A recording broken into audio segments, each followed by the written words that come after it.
La croix. Hier, on a parlé de la croix, de Yeshua. On a vu qu'il était venu pour cela, mourir, pour nous sauver. On a vu que l'agneau de Dieu, Yeshua, devait être examiné, comme sous Moïse. Les animaux qui étaient offerts en offrande d'Holocauste, parce que la croix, c'est l'Holocauste, ces animaux devaient être purs, sans tache, intègres, entiers, sans défaut. Et ils devaient être examinés par les prêtres. Et on a vu Yeshua, notre maître, a, n'est-ce pas, été examiné premièrement par les religieux.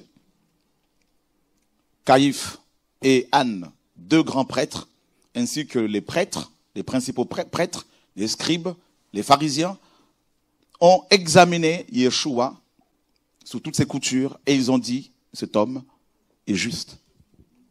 Judas qui l'a trahi, à la fin, va reconnaître que Yeshua était juste. La femme d'Hérode, pendant qu'elle dormait, elle a eu des songes. Elle a beaucoup souffert, dira-t-elle, à cause du Seigneur. Elle dira à son mari qu'il n'y ait rien entre toi et ce juste, car j'ai beaucoup souffert en songe cette nuit à cause de lui. Pilate, pardon, c'est la femme de Pilate. Pilate lui-même va demander une bassine d'eau, va se laver les mains en disant aux gens qu'il n'avait rien à voir avec le sang de Yeshua, car il était juste. Ensuite, il aurait fallu qu'il soit examiné par la législation romaine, c'est-à-dire les païens, des gens qui ne croyaient pas en Yahweh. Et effectivement, donc Pilate l'a examiné, Pilate a dit qu'il était juste, comme les religieux, et Pilate va présenter Yeshua aux hommes en disant, voici l'homme, et ensuite il dira, voici votre roi. Et les Juifs vont dire eux-mêmes qu'ils méritent la mort, parce qu'ils l'ont examiné. Quand Yeshua dit, n'est-ce pas, le grand prêtre lui pose la question, si tu es le Fils de Dieu, dis-le nous franchement. Il dira, ben voilà, désormais vous verrez le Fils de l'homme, tout ça, venir sur la nuée, une nuée, tout ça, et avec la puissance de Dieu. Oh, blasphème, dira-t-il. Le grand prêtre, bien sûr, il déchire ses vêtements, comme vous l'avez compris. Il a mis fin à son ministère et il a cédé sa place à Yeshua, le grand prêtre, selon l'ordre de Melchisédek. Alors là, il dira, il est digne de mort, parce que ce sacrifice était parfait, cette offrande était parfaite. Et il est mort pourquoi? Il est mort, comme vous le savez, pour nous rapprocher de Dieu. C'est ça. Oui, il est mort pour vaincre le péché, la mort, les démons, tout ça, oui. Mais il est mort, effectivement, il est mort pour nous rapprocher de Dieu. Pourquoi? Nous sommes dans Genèse 3. Vous savez que les enseignements que nous apportons, là, que j'apporte là, comme d'habitude, merci Seigneur, ça n'a rien à voir avec moi. Donc, moi-même, je suis enseignant que vous. Par exemple, là, je n'avais même pas prévu de prendre Genèse 3. Vous voyez? Et souvent, quand je suis devant vous, comme ça, je ne sais pas quoi dire. Si vous me voyez demander un témoignage, tout ça, parce que je suis en train de... Voilà, ma connexion n'est pas encore là. Et dès qu'il y a connexion là, tac, il te donne des versets. Hein, comme là, il me dit, prends Genèse 3. Merci Seigneur. Donc c'est lui le meilleur enseignant. Donc pour moi, là, je suis rien, zéro, que dalle, nul. Voilà. Donc sans le Saint-Esprit, j'ai pas de service. Genèse 3, qu'est-ce qu'il va nous dire ici là? Or, le serpent était le plus rusé de tous les animaux de champ que Yahweh Dieu avait fait. Il dit à la femme, quoi? Dieu a dit, vous ne mangerez pas de tous les arbres du jardin? Et la femme répondit au serpent, nous mangeons du fruit des arbres du jardin. Mais quant au fruit de l'arbre qui est au milieu du jardin, Dieu a dit, vous ne mangerez point et vous ne le toucherez point de peur que vous ne mouriez. Alors le serpent dit à la femme, vous ne mourrez point, vous ne mourrez point. Mais Dieu sait que le jour où vous en mangerez, vos yeux seront ouverts et vous serez comme Dieu, connaissant le bien et le mal. La femme donc, voyant que le fruit de l'arbre était bon à manger et qu'il était agréable à la vue et que cet arbre était désirable pour donner de l'intelligence, prit de son fruit et en mangea. Et elle en donna à son mari qui était auprès d'elle et il en mangea. Les yeux de tous les deux s'ouvrirent. Ils connurent qu'ils étaient nus. Et ils cousurent ensemble de feuilles de figuier et ils s'en firent des ceintures. Alors ils entendirent au vent du jour la voix de Yahweh Dieu qui se promenait dans le jardin. Et Adam et sa femme se cachèrent loin de la face de Yahweh Dieu au milieu des arbres du jardin. Mais Yahweh Dieu appela Adam et lui dit, où es-tu? Il répondit, j'ai entendu ta voix dans le jardin et j'ai eu peur parce que je suis nu et je me suis caché. Et Dieu dit, qui t'a appris que tu es nu? Est-ce que tu as mangé du fruit de l'arbre dont je t'avais défendu de manger? Adam répondit, la femme que tu m'as donnée pour être avec moi m'a donné du fruit de l'arbre et j'en ai mangé. Et Yahweh Dieu dit à la femme, pourquoi tu fais cela? Et la femme répondit, le serpent m'a séduite et j'en ai mangé. Écoutez bien l'enseignement. Là, le Seigneur nous enseigne. Pourquoi Christ est-il mort à la croix? Pourquoi une telle mort? Eh bien, Dieu crée l'homme et la femme. Il crée l'homme et la femme pour qu'ils soient avec lui. L'élément naturel de l'homme et la femme, c'était la gloire. Dis à ton voisin la gloire. Nous avons été créés dans la gloire pour être en permanence dans la gloire de Dieu. La gloire de Dieu, c'est quoi? La gloire, c'est la présence intense de Dieu. La gloire de Dieu, c'est le feu. Le mot gloire signifie aussi poids. C'est quelque chose qui t'écrase si tu n'es pas dans la sanctification. La gloire, c'est le feu. Parce qu'on nous dit dans la Bible que la gloire de Dieu, la présence de Dieu, la gloire de Dieu avait l'aspect d'un feu dévorant. Selon Exode 19, Exode 20. Donc la gloire, c'est le feu. La gloire, c'est la sanctification plus. La gloire, c'est la sainteté. La gloire, n'est-ce pas, c'est ce feu dévorant. Et l'homme était dans cet environnement-là. La gloire de Dieu, ce sont des éclairs, des coups de tonnerre, comme quand Dieu est descendu dans toute sa gloire, dans sa gloire sur le mont Sinaï. Il y avait des éclairs, des coups de tonnerre. Donc, quand Dieu se manifeste quelque part, c'est comme ça que ça se passe. Véritablement, des éclairs, des coups de tonnerre, tout ça. Quand Jean arrive au ciel, il a vu cette gloire-là.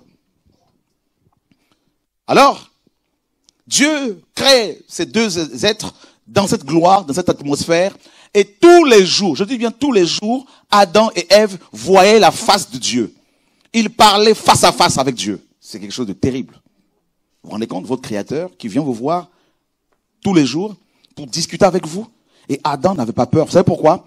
Parce que ils étaient couverts, les deux, l'homme et la femme, couverts par la nuée de Dieu. Ils étaient nus, mais recouverts par la nuée de Dieu. Parce que on nous dit dans Genèse 1, Dieu dit, faisons l'homme à notre image, verset 26. Or, l'image de Dieu, selon Colossiens 1, 15, c'est Christ. D'accord? Donc, ils avaient l'image de Dieu. Donc, ils avaient Christ avec eux.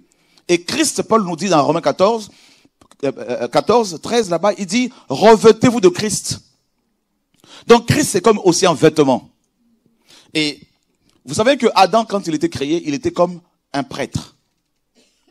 Il était censé être le prêtre de la terre.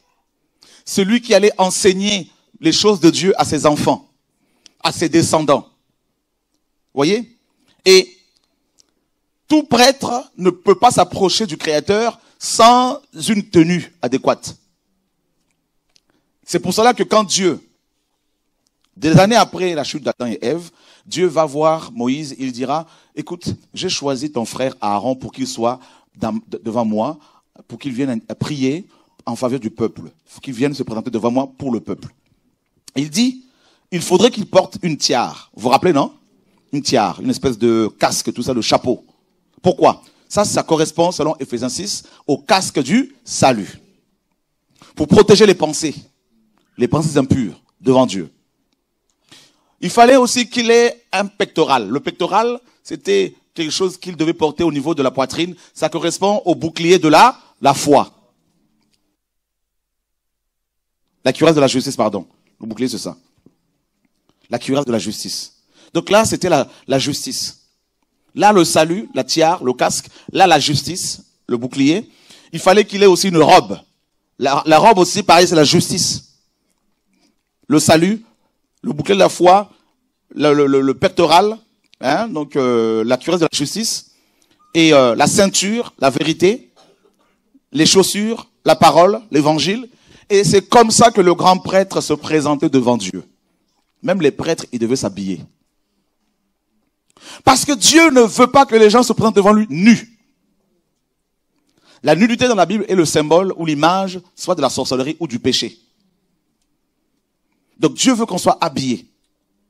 C'est pour cela les anges, les séraphins au ciel. Écoutez bien, hein, suivez l'enseignement, je me laisse guider par l'esprit. Les séraphins, selon la Bible, ont 6 ailes. 2 dont ils se servent pour voler, Ésaïe 6. 2 dont ils se servent pour pouvoir se couvrir les pieds. Et 2 dont ils se servent pour se couvrir la face. Donc ils sont couverts devant Dieu. Alors, Adam tombe dans le péché, perd ce vêtement. D'accord? Et la première chose que Satan lui montre, c'est quoi? Le sexe. Parce qu'il a connu qu'ils étaient nus. La connaissance du bien et du mal. Il va voir la révélation du sexe. Satan les amène à se focaliser sur le sexe. Voilà pourquoi les gens sont tout le temps dans le sexe, tout le temps attachés au sexe. Les hommes. Autre chose. Dieu vient dans le jardin au vent du jour. Vous voyez, le vent. Rouac. Dieu est esprit. L'esprit, c'est le vent.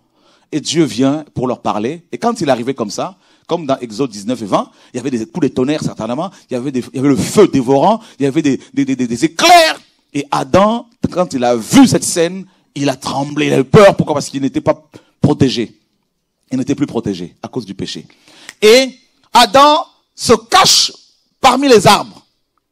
Il se cache derrière les arbres. Parce qu'il ne voulait pas voir ce spectacle.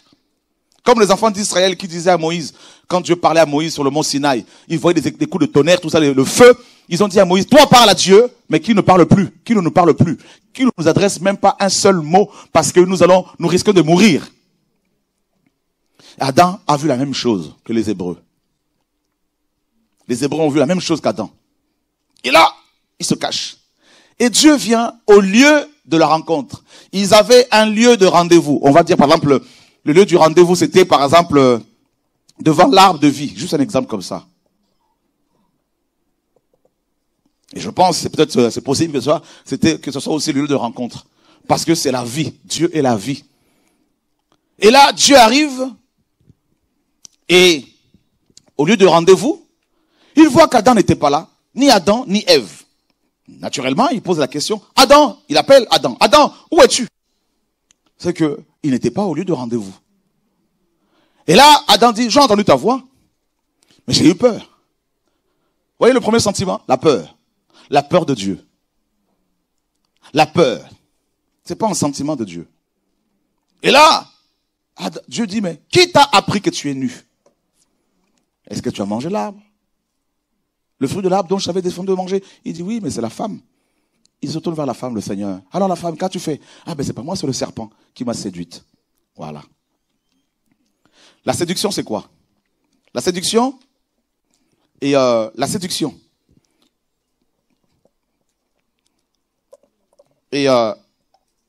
appâter. Voyez? Appâter. Vient de l'hébreu, du grec appâter, c'est-à-dire l'appât. Il y a un appât, comme pour attraper un poisson. Voyez, non? C'est-à-dire, notre environnement naturel, c'est l'eau, la gloire. Écoutez bien l'enseignement. Notre environnement de gloire, c'était le Saint de Saints. Vous vous rappelez, non? Le Saint de Saints. Là où il y a la gloire, là où il y a Dieu. C'est là que Adam et Ève étaient. Dans cette gloire-là, ils étaient là. Comme un poisson dans l'eau. Et maintenant, Satan était chassé de la gloire. À cause de sa rébellion. Chassé de la présence de Dieu. Mais, donc, l'homme et la femme étaient ici, dans cet environnement-là de la gloire, et Satan était là. Et il jalousait ce couple-là. Et il se dit, maintenant, comment faire pour sortir ce couple de là? Eh bien, il faut la séduction, c'est-à-dire l'appât. Il faut un appât. Comme quand on veut attraper un poisson qui est dans l'eau, eh bien, il faut un hameçon avec un appât. Hein? Un hameçon, vous savez ce que c'est? Et on met un appât pour tromper la proie. Et la proie, le poisson, va croire, il ne va pas voir l'hameçon. Mais il va voir la nourriture. Vous comprenez? Mais derrière cette nourriture-là, il y a un piège.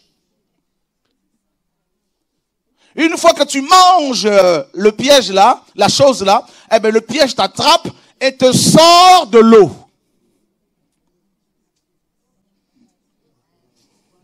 On acclame le Seigneur. Alléluia. Vous voyez quand Dieu enseigne les gens, même moi-même j'apprends, je dis Seigneur, mais tu es magnifique Saint-Esprit. On peut acclamer encore Jésus-Christ.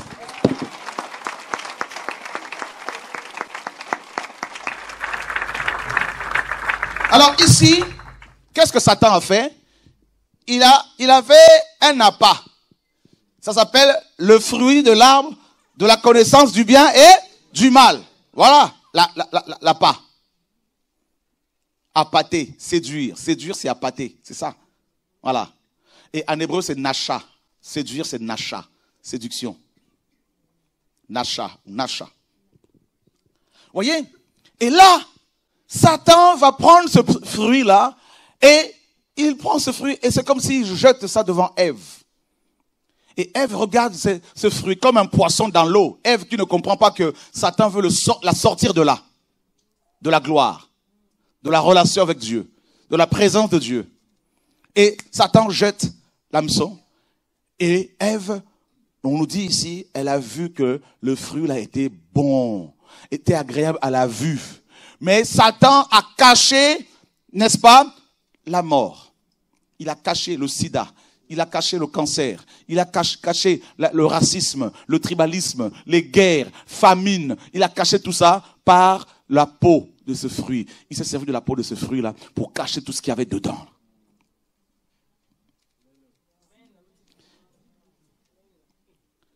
Et Ève, qu'est-ce qu'elle fait? Elle prend le fruit, elle croque, tac, fini. Dès l'instant où elle a croqué, elle était sortie. Elle se retrouvait hors la présence de Dieu, tout de suite. En esprit, hein. Physiquement, elle était encore dans le jardin. Mais en esprit, la relation est interrompue. Ah, tout de suite. Maintenant, qu'est-ce qu'elle fait? Elle dit, non, mon mari est resté, il faut que je le sorte.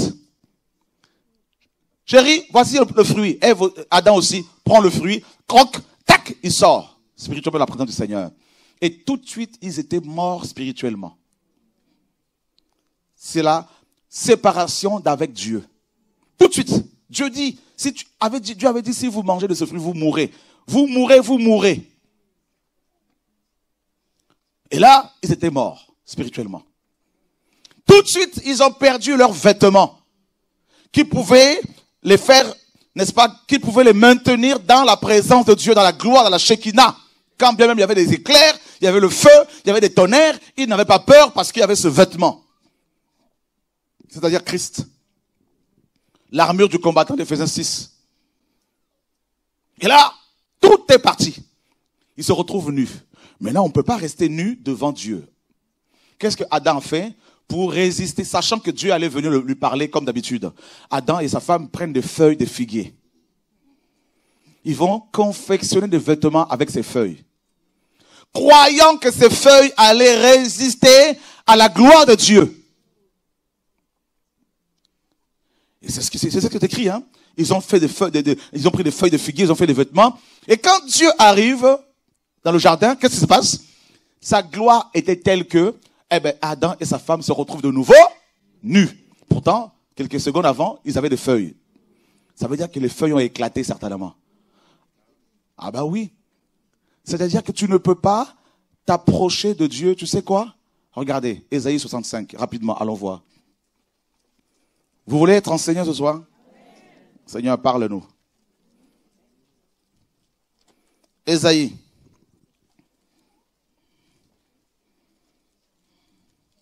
Chapitre 64. Ésaïe 64, pardon. Le verset 5. Je veux le lire pour vous. Or, nous sommes tous devenus comme une chose souillée, et toute notre justice est comme le linge le plus souillé. Nous sommes tous flétris comme la feuille, et nos iniquités nous emportent comme le vent. Ah! Ésaïe dit que la justice humaine est comme un vêtement souillé. Ça veut dire que Adam et Ève, une fois qu'ils ont perdu la justice divine à cause du péché, ils ont cru qu'ils allaient résister dans la présence de Dieu, devant Dieu, avec leurs propres vêtements, c'est-à-dire leur propre justice. Vous comprenez pourquoi dans la religion, les pasteurs aiment toujours avoir une tenue pastorale, un collet clérical, une soutane pour ici et là. Vous comprenez même pourquoi Satan n'a pas changé de méthode.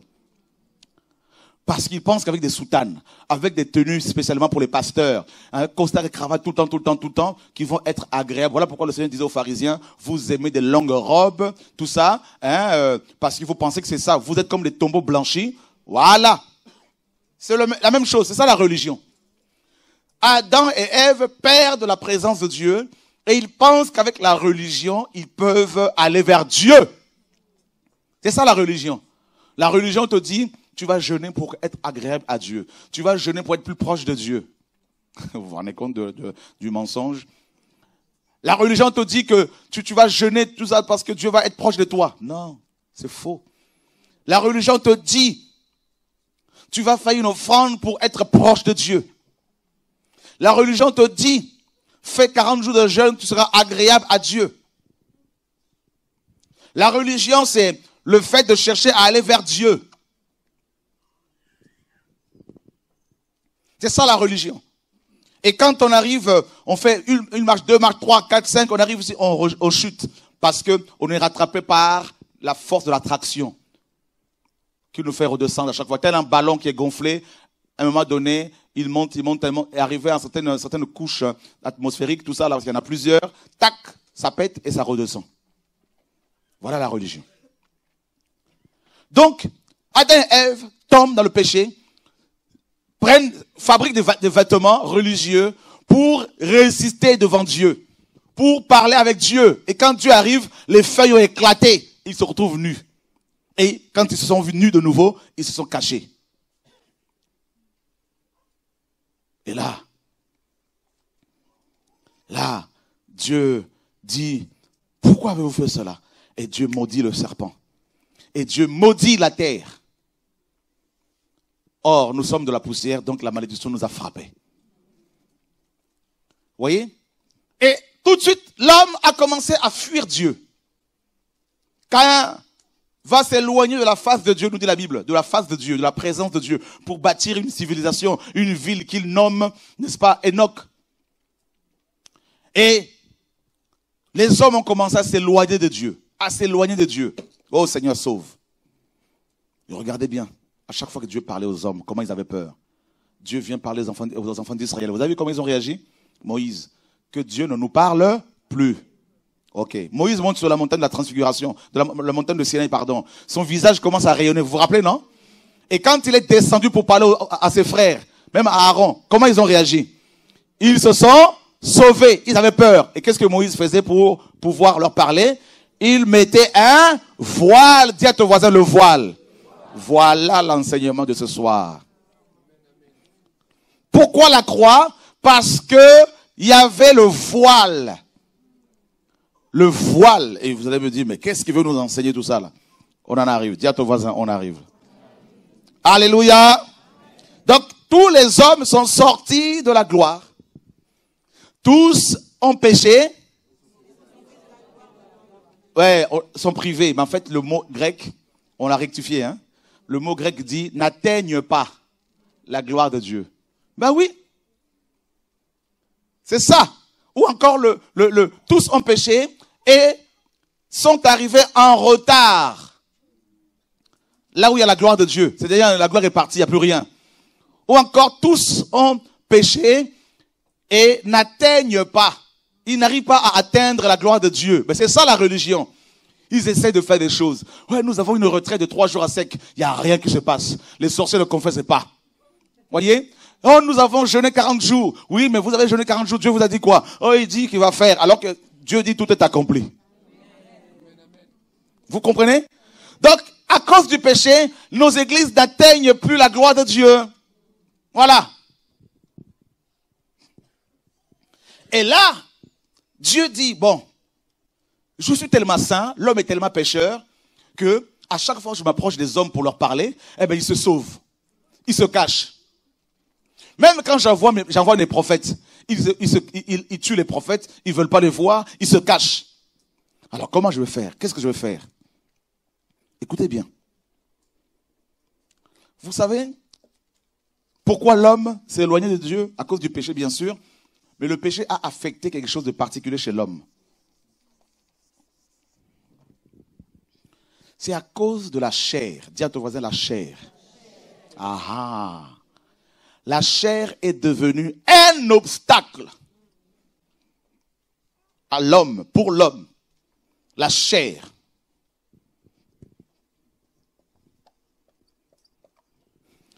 Dans le tabernacle, il y avait combien de rideaux?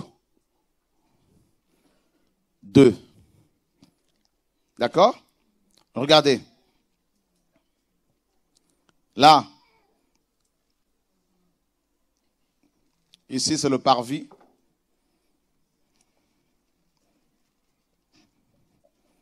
Il y avait un rideau ici. Et un autre ici. On est d'accord, hein? Le Saint de Saint et le lieu saint. Et là, c'est le parvis. On est d'accord? Ok. Dans le Saint de Saint, il y avait l'arche. D'accord? C'est un coffre dans lequel on avait mis la manne cachée, la manne et aussi la verge d'Aaron qui avait fleuri. Et les 10 paroles. La table de paroles, pas de table de loi. Écoutez bien l'enseignement. Maintenant, dites-moi, ici, qu'est-ce qui empêchait les gens d'entrer, de passer du lieu saint et du lieu saint au lieu très saint ou au sein de saint? Le voile. On est d'accord, hein? Donc ce voile-là ou le rideau qui était ici. Ah, eh bien ce rideau-là, c'était la chair. C'est l'image de la chair de l'homme. Vous allez me dire, mais qu'est-ce qu'il nous raconte? Vous vous inquiétez pas. Vous voulez que je continue, non? On arrive. Donc, il y avait un obstacle qui empêchait les gens de passer de ce lieu à ce lieu. Quand Christ est mort à la croix, qu'est-ce qui a été déchiré? Ah! Le voile du temple de haut. Ça a commencé par où? On va le lire. Vous voulez qu'on le lise? Oh Seigneur, sauve-nous. Seigneur, parle-nous au nom de Yeshua, notre Seigneur et Sauveur. Gloire à Dieu. Matthieu 27, 51. Tu le connais par cœur, c'est bien. Ça veut dire que tu travailles. Regardez bien, écoutez bien l'enseignement. On arrive quelque part. Et voici, on va lire après le verset 50. Alors Jésus poussa de nouveau un grand cri et rendit l'esprit. Amen. Et voici, le voile du temple se déchira en deux, depuis le haut jusqu'en, et la terre et les pierres se fendirent. Ah! Le voile du temple, c'est ce voile-là. C'est le plus important. C'était comme un rideau, comme les rideaux que nous avons là. D'accord? Voilà. Qui séparait ces deux pièces. Ici, seul le grand prêtre avait droit d'y entrer le 10 du mois de Tamim, ou encore le mois de Tsri, le 7e mois. Voilà. Et ce jour-là, quand il entrait dans ce lieu, le grand prêtre, le 10 du 7e mois, selon le calendrier hébraïque, vous savez comment il y entrait? On l'attachait avec une corde, avec des clochettes tout autour de son pied, de sorte que pendant qu'il travaillait dedans, on entendait le bruit des clochettes, on mettait les oreilles comme ça, tout autour du tabernacle. Et puis on entendait le gars travailler, clink, clink, clink, clink, clink, clink, clink, clink, on disait il est en vie. Et s'il n'y avait plus de son, de bruit, on se disait il est mort. Alors pour ne pas se faire foudroyer en allant chercher son corps, eh ben on le tirait comme ça avec la corde. On tirait son corps, le cadavre.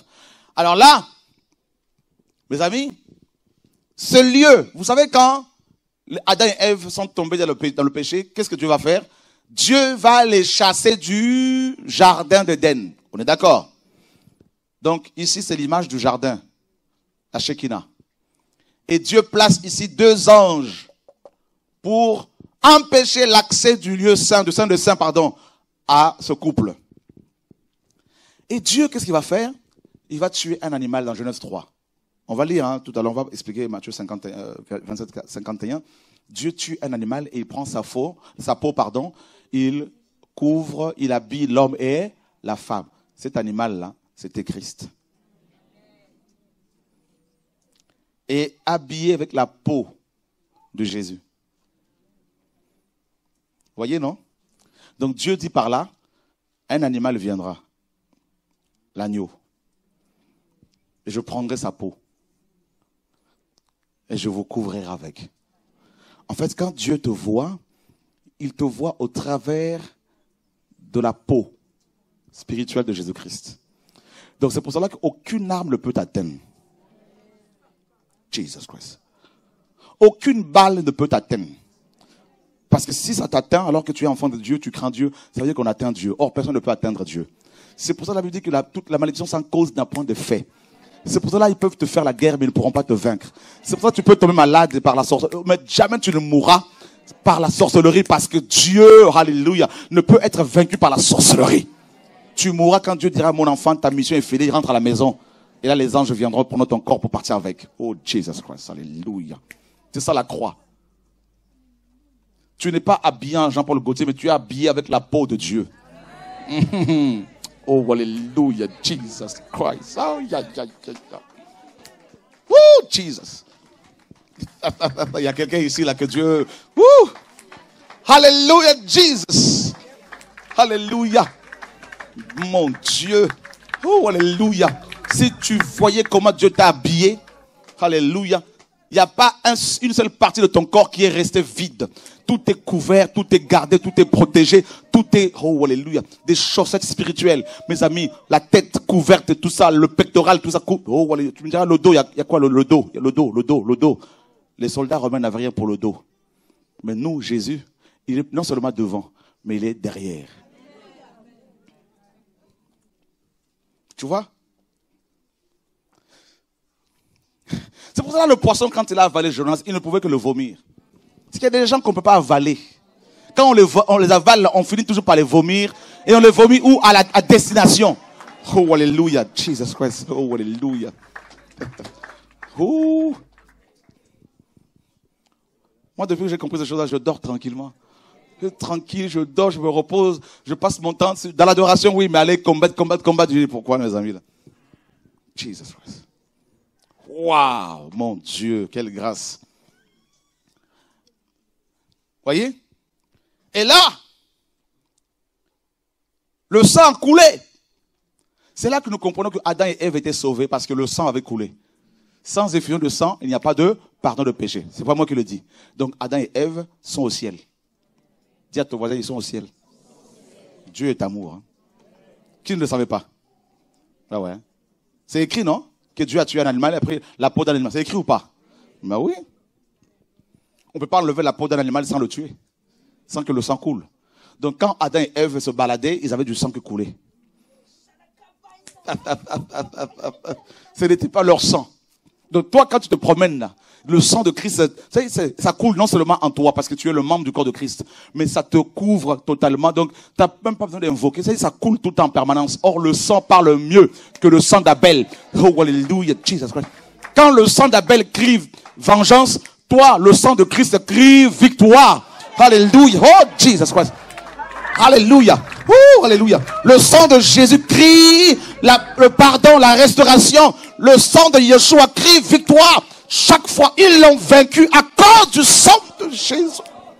Donc toi là, quand le sang, là, tu es dans le sang là, mes amis là. Donc à chaque fois quand tu dors, le sang de... Toi tu ne parles pas, mais le sang parle. Alléluia. Oh Jesus Christ.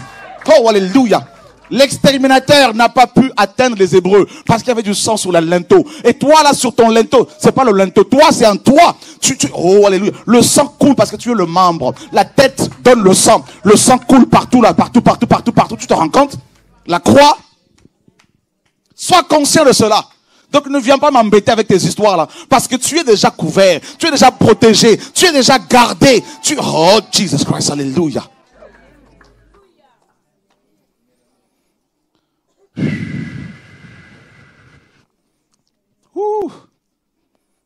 Satan aurait pu tuer tout de suite Adam et Ève. Mais parce qu'il y avait le sang de l'animal, là, la préfiguration de la croix de Christ, Adam a vécu quand même 930 ans. Il y avait un animal là, sacrifié. Vous voyez, non? Ça, c'est une parenthèse pour encourager quelqu'un. Maintenant, ce rideau-là, la chair, c'est ce qui met une séparation entre nous et Dieu. Vous voulez que je parle encore? Voilà. Mais il fallait maintenant enlever cet obstacle pour que nous ayons accès à la gloire. Jesus. C'est pour ça qu'il va revenir chercher une église glorieuse. Ben oui, littéralement une église dans la gloire, mes amis. Je vous dis, frères et sœurs, c'est notre environnement naturel. La gloire, c'est plus que l'onction. L'onction, c'est pour le service. La gloire, c'est Dieu qui marche avec toi. La gloire, là, tu ne forces pas, tu te pointes seulement. Les gens sont convaincus du péché. La gloire, c'est la nuée. Tu pries, tu vois la nuée. Oh, alléluia. Tu ne sais pas qui tu es. Oh, alléluia, Jesus Christ. Il y a des choses, mes amis, là. Ouh, mon Dieu. Ce sont les sorciers qui doivent demander de l'aide. C'est pas toi qui dois courir vers les sorciers ou fuir les sorciers. Quand on dit un sorcier arrive, reste là. Oh, Jesus Christ. Jesus. Notre Père est comme un laboratoire. Il travaille dans un laboratoire. Il nous a pris, il nous a mis dans son laboratoire, il nous a façonné, n'est-ce pas? Nous avons reçu toutes sortes de vaccins spirituels. Il dit, allez sur le terrain maintenant. Il dit, voici, je vous envoie comme des agneaux au milieu des loups. Un agneau, c'est l'enfant. Il dit, maintenant, soyez comme les enfants au milieu des loups. Les loups veulent, avec les crocs, leurs crocs, ils veulent te croquer. Mais toi, tu dors tranquillement, ils ne peuvent pas te toucher. Pourquoi? Parce que quand ils te croquent, ça glisse sur la peau de Jésus de Nazareth. Alléluia. Oh, alléluia. Alléluia. Que 1000 tombent à ton côté, 10 000 à ta droite, tu ne seras jamais atteint. Pourquoi? C'est te voisin la peau. La peau de Jésus. Alléluia.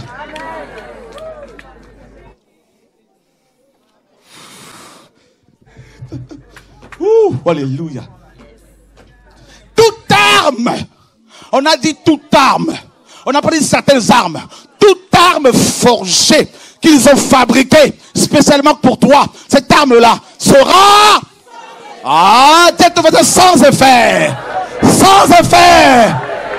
Grâce à qui? Grâce à qui? Oh Jesus.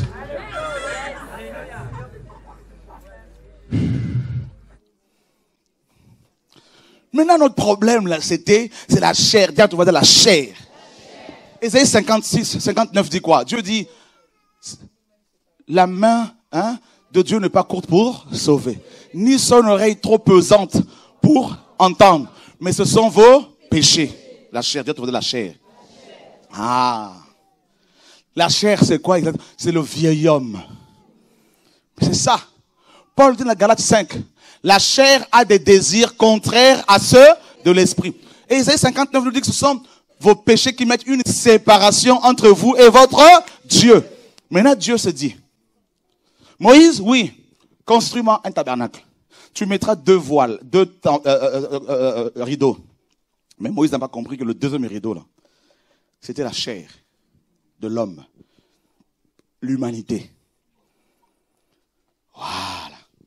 Maintenant, Dieu s'est dit, bon, comment je vais m'organiser pour ramener mes enfants, mes créatures à moi, dans ma gloire, dans ma présence?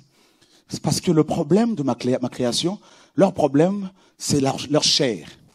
Et Paul dit, la chair a des désirs contraires à ceux de l'esprit. Et il y a une opposition entre les deux. Or, les œuvres de la chair, ce sont l'impudicité, c'est écrit, non? Les rivalités, la sorcellerie, l'adultère, la convoitise, tout ça. On est d'accord. Or, le Seigneur dit dans Marc chapitre 7, c'est du dedans, c'est du cœur de l'homme que viennent les mauvaises pensées. Donc la chair, là, c'est aussi le cœur de l'homme. C'est pour cela que quand Christ est mort, il est allé au cœur de la terre. On en a parlé hier soir. Donc, maintenant Dieu dit, le seul instrument capable de détruire la chair, c'est la croix. Maintenant, le seul être humain capable de prendre cette chair-là avec lui, c'est Dieu lui-même. C'est pour cela le mystère de la piété est grand. Dieu a été manifesté en... Non, j'ai pas entendu. Directement dans la chair. La chair. La chair. La chair. La chair. Alléluia. Acclame Dieu. Acclame Dieu. Dieu est là. Acclame Dieu. Acclame Dieu. Il est là. Jésus est là. C'est fort. Acclame Dieu. Il est là. Si tu peux t'incliner là. Jésus est là. On l'accueille. Il est là.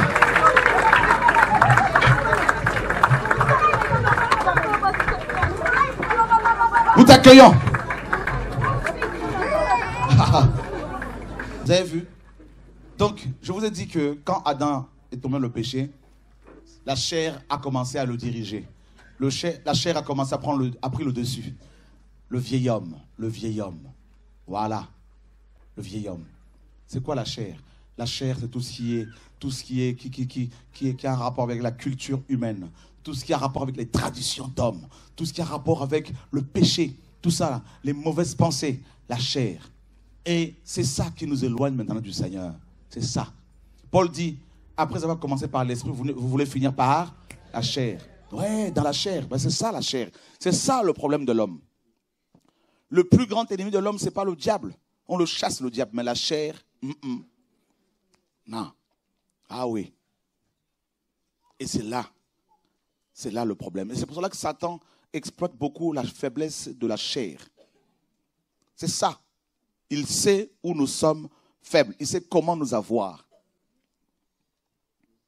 Voyez? Et Paul même dira, pour ne pas tomber dans l'orgueil, Dieu a envoyé un ange de Satan pour le souffler, pour le frapper à chaque fois, pour ne pas qu'il devienne orgueilleux à cause de révélations qu'il recevait.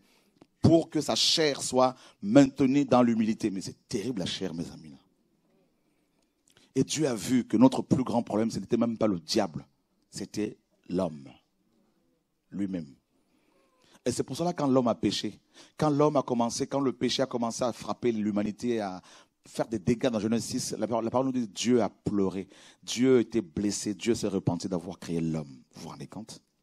L'homme est dangereux. L'homme, il est dit dans Jean 2, Jésus dit qu'il ne se fiait pas aux gens qui avaient cru en lui, parce qu'il savait ce qui était dans l'homme, et qu'il n'avait pas besoin que quelqu'un lui parle de l'homme. L'homme est terrible. Alors que se passe?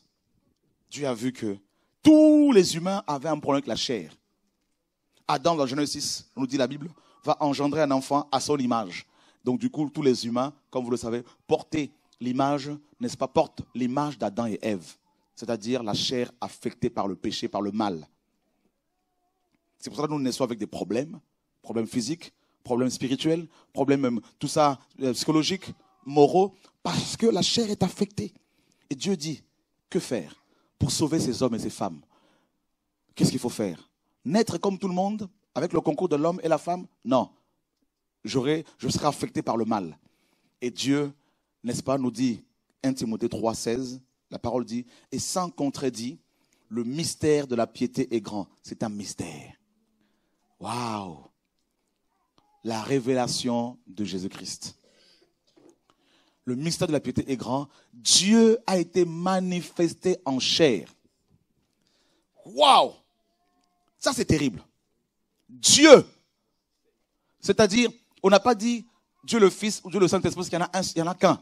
Dieu lui-même, Dieu le Père lui-même, a pris la décision d'avoir une chair comme toi et moi. Pourquoi? Pour pouvoir la vaincre, la détruire, afin de nous libérer. Waouh! La croix. L'instrument de la destruction de la chair. Tu ne peux pas avoir une délivrance véritable sans la croix. Tu ne peux pas avoir une délivrance par rapport à tes problèmes psychologiques, psychiatriques, sans la croix. Sans la puissance de Dieu, la puissance de la résurrection. C'est impossible. Et Paul reçoit la révélation. Il dit, mais c'est un mystère. Dieu devient homme. Et Dieu qui accepte une faiblesse, comme une chair de faiblesse, remplie de faiblesse. Ah, ça c'est quel mystère. Waouh. Hébreux 2, 14.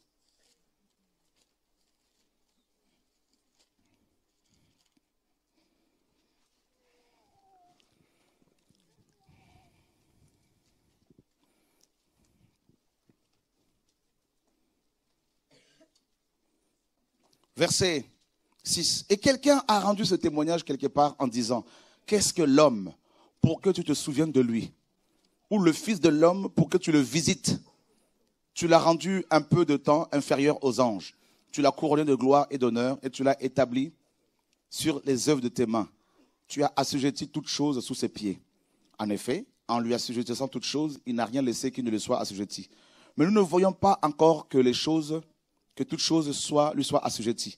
Mais celui qui a été rendu pour un peu de temps inférieur aux anges, Jésus, nous le voyons couronné de gloire et d'honneur par la passion de sa mort, afin que par la grâce de Dieu, il souffrit la mort pour tous.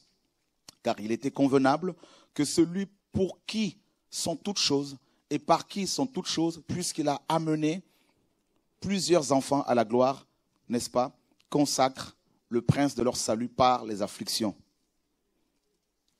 ou rende parfait. Car et celui qui sanctifie et ceux qui sont sanctifiés descendent tous d'un même Père.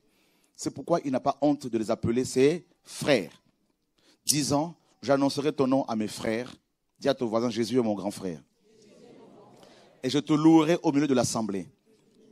Voilà. Et encore, je me confierai en lui. Et voici, moi et les enfants que Dieu m'a. Dis à ton voisin, Jésus est mon Père. Parce qu'il nous appelle ses enfants. Donc c'est notre Père. Ça, c'est encore un autre passage que vous pouvez donner aux Trinitaires, tout ça là. Alléluia. Moi et mes enfants. Ah oui. Il est notre grand-père, grand frère, pardon. Et il est notre Père. Il dit, moi et les enfants. Je suis l'enfant de Jésus. Même si vous n'êtes pas d'accord. Moi, je crois ce que la parole dit. Alléluia. Ah oui, c'est écrit ou pas? Voilà. Voici moi et les enfants que Dieu m'a donnés. Voilà. Et autre chose. Regardez bien, mes amis, la parole de Dieu. Ainsi, donc, puisque les enfants participent à la chair et au sang, lui aussi de même a participé aux mêmes choses. Ben oui, parce qu'il est venu pour vaincre la chair. Mais il ne pouvait pas vaincre la chair s'il n'avait pas goûté un peu à cette chair-là.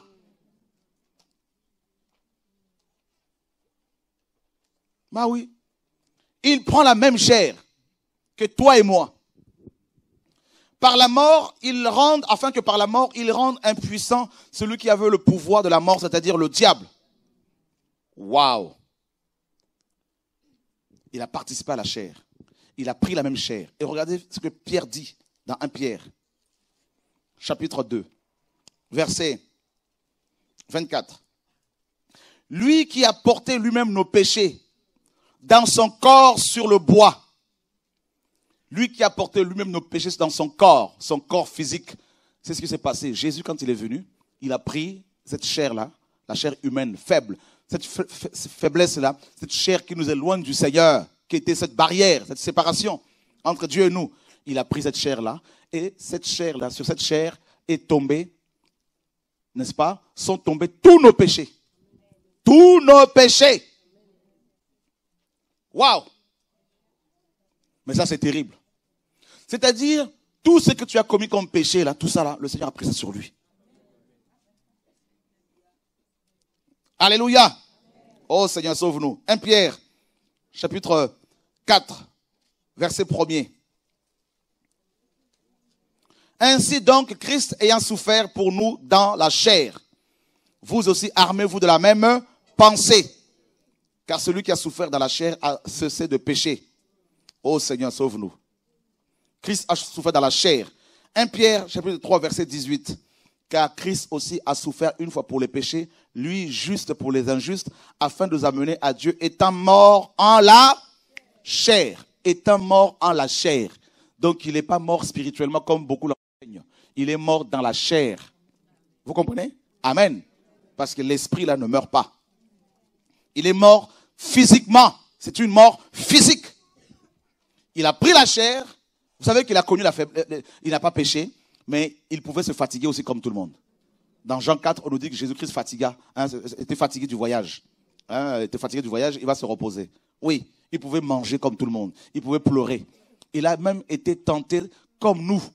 Dans toutes sortes, il a subi toutes sortes de tentations. C'est-à-dire, il y a aussi des femmes qui ont voulu le faire tomber. Il a dit non. Satan a voulu que Jésus-Christ soit dans la gloutonnerie. Qui ne le savait pas? Ben oui. Quand il lui a dit, transforme cette pierre en pain. Le ventre. Ben oui. Alléluia. Tout. C'est-à-dire, quand toi, tu es tenté par le chocolat, Jésus est passé par là. Alléluia. Dis à ton voisin, nous, Jésus est trop fort. Ben oui. Alors, il y en a qui disent, non, Dieu ne me comprend pas. Ah bon? S'il y a quelqu'un qui peut bien te comprendre par rapport aux démons, par rapport aux faux dieux, c'est notre Dieu.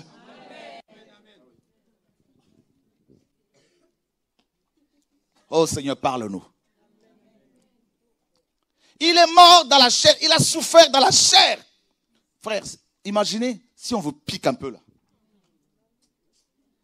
La chair ici, c'est pas seulement la chair physique, hein. Il y a la chair, il y a aussi le vieil homme, c'est-à-dire l'âme, le cœur affecté. Vous vous rendez compte de ce qu'il a enduré pour pouvoir nous sauver.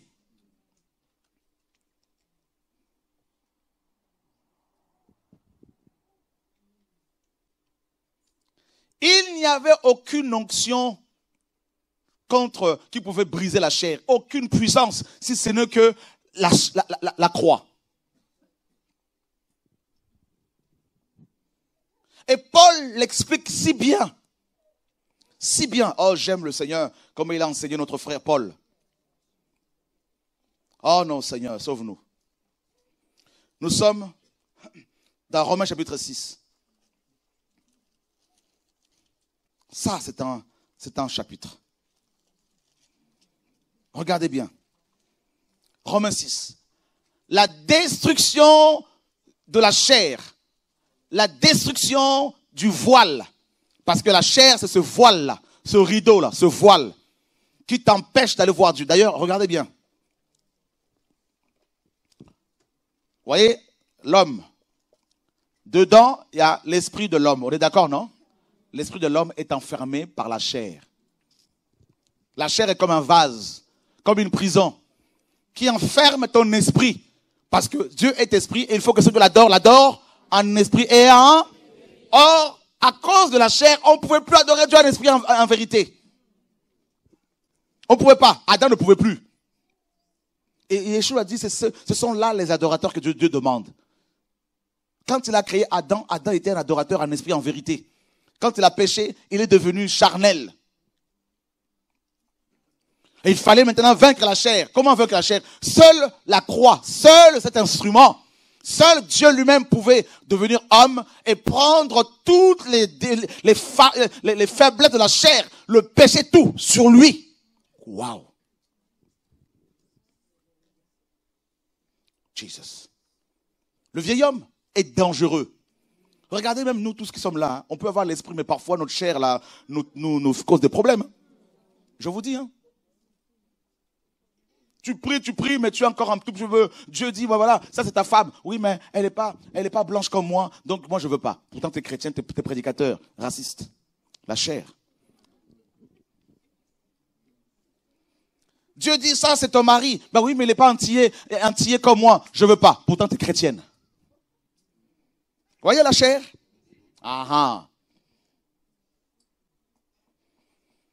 La chair nous empêche d'être en communion véritablement les uns vis-à-vis des autres. Parce que tu as beaucoup de diplômes et tu penses que tu ne peux pas parler avec ceux qui n'en ont pas. Ou parce que tu n'as pas de diplôme, tu penses que tu peux parler avec ceux qui en ont. Vous voyez la chair? La chair a emmagasiné des choses depuis notre enfance. On nous a dit des choses, c'est rentré, c'est des forteresses. C'est ça la chair. Pourtant, qu'est-ce qu'elle est la chair? De la poussière. Mais on t'a fait croire que tu es tellement belle, qu'à cause de ça, les épaules sont devenues comme ça, et tu te convertis, mais tu es toujours en train de croire que tu es quelqu'un. Tu es rien. Et là, la solution pour toi, c'est pas le jeûne, tout ça là. La solution, c'est d'abord la croix. Alléluia. Ton raisonnement, la parole vient, elle bute sur ta chair. Tu es en train de raisonner avec la parole. Mais c'est la culture. Notre culture humaine. C'est pour ça, Dieu, avant d'utiliser quelqu'un, il y a des niveaux, à chaque niveau, à chaque degré d'élévation, Dieu doit nous tuer. Parce qu'il n'utilise pas les vivants, selon le monde. Il utilise les morts. C'est pour ça que la vie chrétienne commence par la mort et non par la résurrection. Par la mort. Il tue notre vieil homme et ensuite il nous réveille. La crucifixion de la chair, c'est la libération de l'esprit humain. Parce qu'il est en prison. C'est pour cela la nouvelle naissance, c'est la naissance d'esprit. Si quelqu'un n'est pas né d'eau et d'esprit, on n'a pas dit de chair. Ah oui. C'est pour cela que quelqu'un peut avoir l'onction et ne pas être capable de toucher beaucoup de personnes parce que la chair fait obstacle. Et quand on dit, regarde, là il y a un homme, tu sais, mais on commence à raisonner avec la Bible. Bon, c'est pas grave. C'est comme ça qu'on l'a appris à raisonner la chair. Et là, Romain dit quoi? Que dirons-nous donc? Demeurerions-nous dans le péché afin que la grâce abonde, comme beaucoup l'enseignent? Non, parce que c'est la grâce, je peux pécher, c'est pas un problème, Dieu t'amour. Attendez mes amis, on n'a pas compris la croix là. Dieu n'a pas souffert autant pour nous laisser maintenant vivre notre vie comme nous voulons. Et on dit c'est ça l'amour? Ah non! Ce pas les gens qui ont expérimenté la croix. Qui sont des religieux. Qui disent, oh non, mais vous savez, ça fait des années que nous sommes dans les églises, on a du mal à se sanctifier, donc Dieu va comprendre, c'est normal, c'est une vie normale. Être comme ça, bancal, c'est normal. C'est pas ça l'évangile, mes amis. Non. À Dieu ne plaise, car nous qui sommes morts au péché, voilà la croix. C'est la mort. La mort, nous sommes morts par rapport au péché. Bah oui, nous sommes morts. Et c'est une mort de tous les jours. Waouh!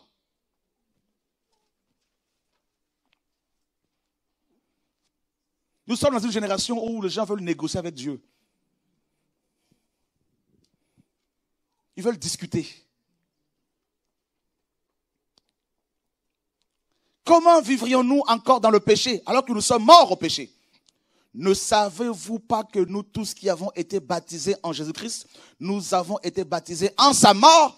Donc le baptême de l'esprit, c'est le baptême dans la mort, en la mort de Jésus-Christ de Nazareth. C'est terrible, c'est terrible. Ça veut dire que Dieu nous prend là, il nous plonge dans la mort de Jésus-Christ. C'est pour cela, la chair souffle. C'est pour cela que la chair saigne.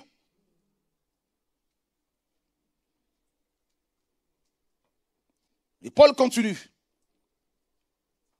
Nous avons tous donc été ensevelis avec lui par le baptême en sa mort. C'est ça la croix. C'est le baptême en la mort de Yeshua.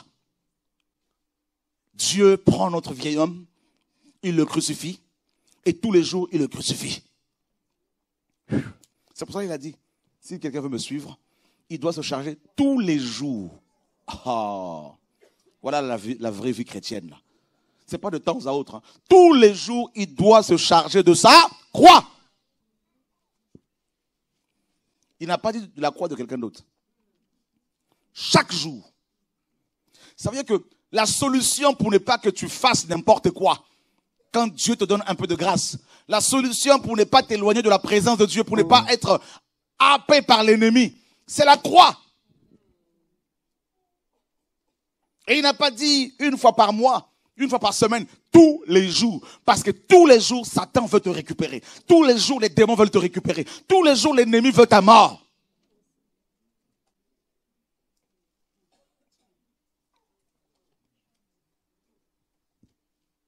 Tu es là, il y a des gens qui font des réunions contre toi. Tu es là, il y a des sorciers qui veulent te tuer. Tu es là, il y a des démons qui sont en train de mettre en place des projets, des plans. Et la solution pour ne pas t'éloigner de la vie chrétienne, de la présence de Dieu, c'est la croix chaque jour. Jesus Christ. Comme Christ est ressuscité des morts par la gloire du Père, de même nous aussi, nous marchions en nouveauté de vie. Waouh! Mort, résurrection, tous les jours. Mort, résurrection. En fait, il est en train de façonner notre caractère tous les jours. Tous les jours, il tue notre caractère. Tous les jours, il tue notre manière de voir les choses. Tous les jours, il nous change notre conception de la vie. Il nous change. Non, il change notre manière de voir Dieu. C'est pour ça là où il n'y a pas la croix, la vie de la croix, la vie de Dieu, il n'y a pas la transformation. Les gens ne changent pas, n'évoluent pas. Ils restent, mes amis, inchangés depuis des années. Pourtant, ils chantent, pourtant, ils prêchent. Il n'y a pas de changement. Toujours le même caractère.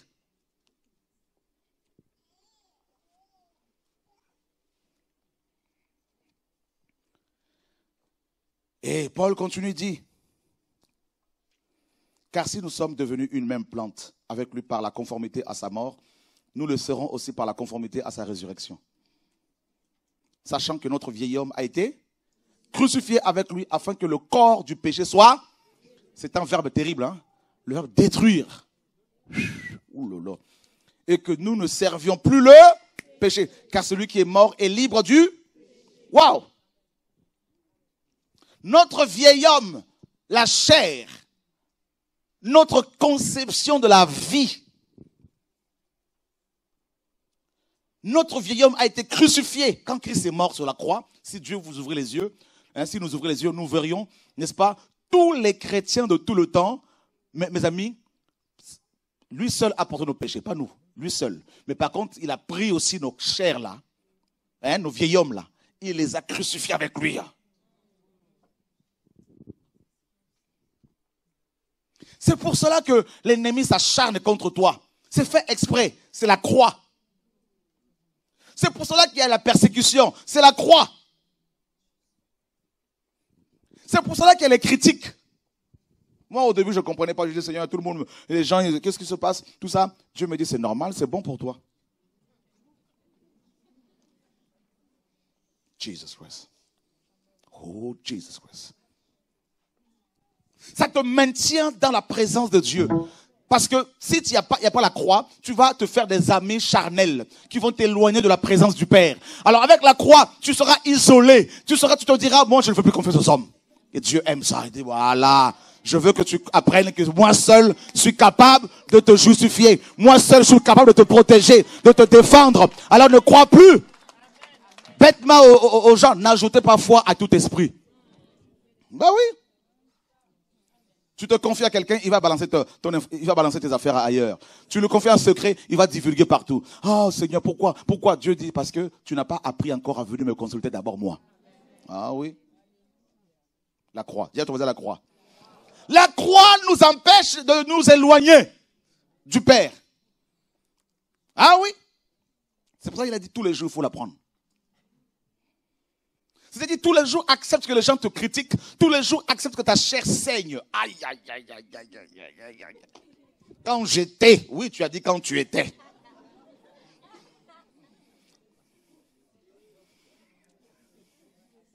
C'est chaud.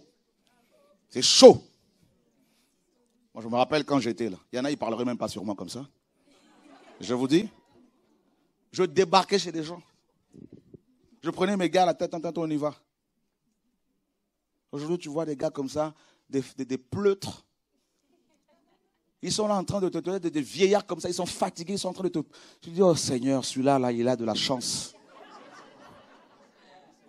Je vous dis, hein. J'allais au travail, des gens disent, ils travaillent à quel endroit? On va là-bas, on prend 4, 5, 10 personnes, on va tabasser la personne, on cogne la personne bien comme il faut, on avait des battes, on avait mes amis là. Hein. Mais là, Dieu dit, il faut que tu sois comme un agneau muet, qui n'ouvre pas sa bouche devant les gens qui sont en train de le tondre, cette brebis muette, tout ça. Tu donnes ton dos comme ça, enlève encore, il y a quelques poils qui restent encore. Dis à ton voisin, la croix.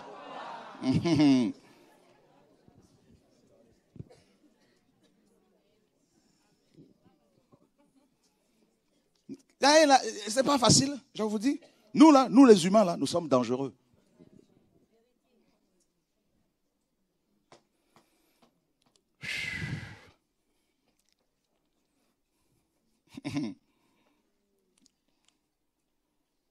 Qui n'aime pas là ici plaire là? Tout le monde.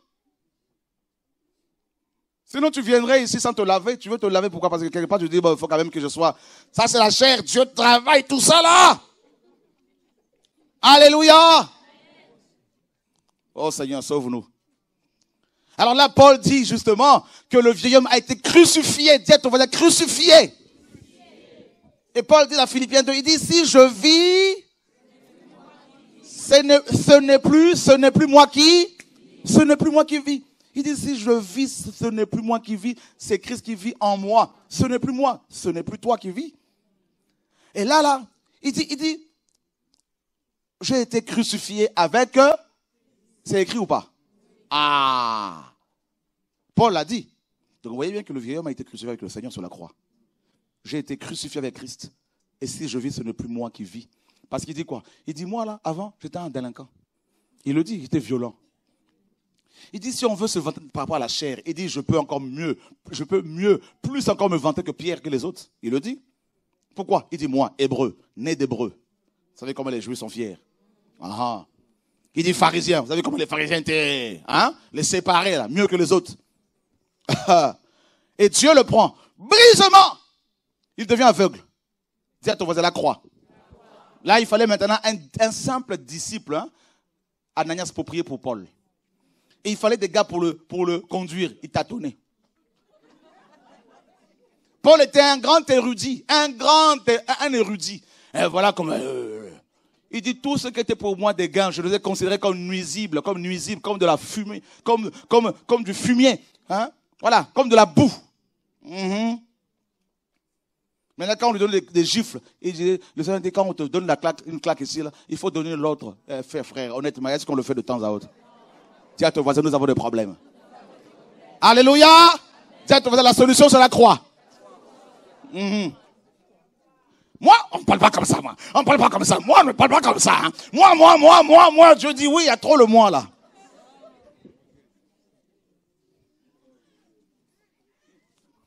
Pierre, un jour, il va voir le Seigneur. Seigneur, oui. Pierre dit, combien de fois pardonnerai-je à mon frère lorsqu'il aura péché contre moi? Serait-ce 7 fois? Il dit, non, viens Pierre, viens mon coco, viens ici là, oui. Il dit, je ne t'ai pas dit jusqu'à 7 fois, mais je te dis jusqu'à 7 fois 70. Oula, 70 fois 7 fois. 490 fois. Ça veut dire que si ton mari te trompe 490 fois, avec 490 femmes, en un jour, pas en un mois, en un jour, le Seigneur a dit, il faut pardonner. Dis à ton voisin la croix. Dis à ton voisin la chair.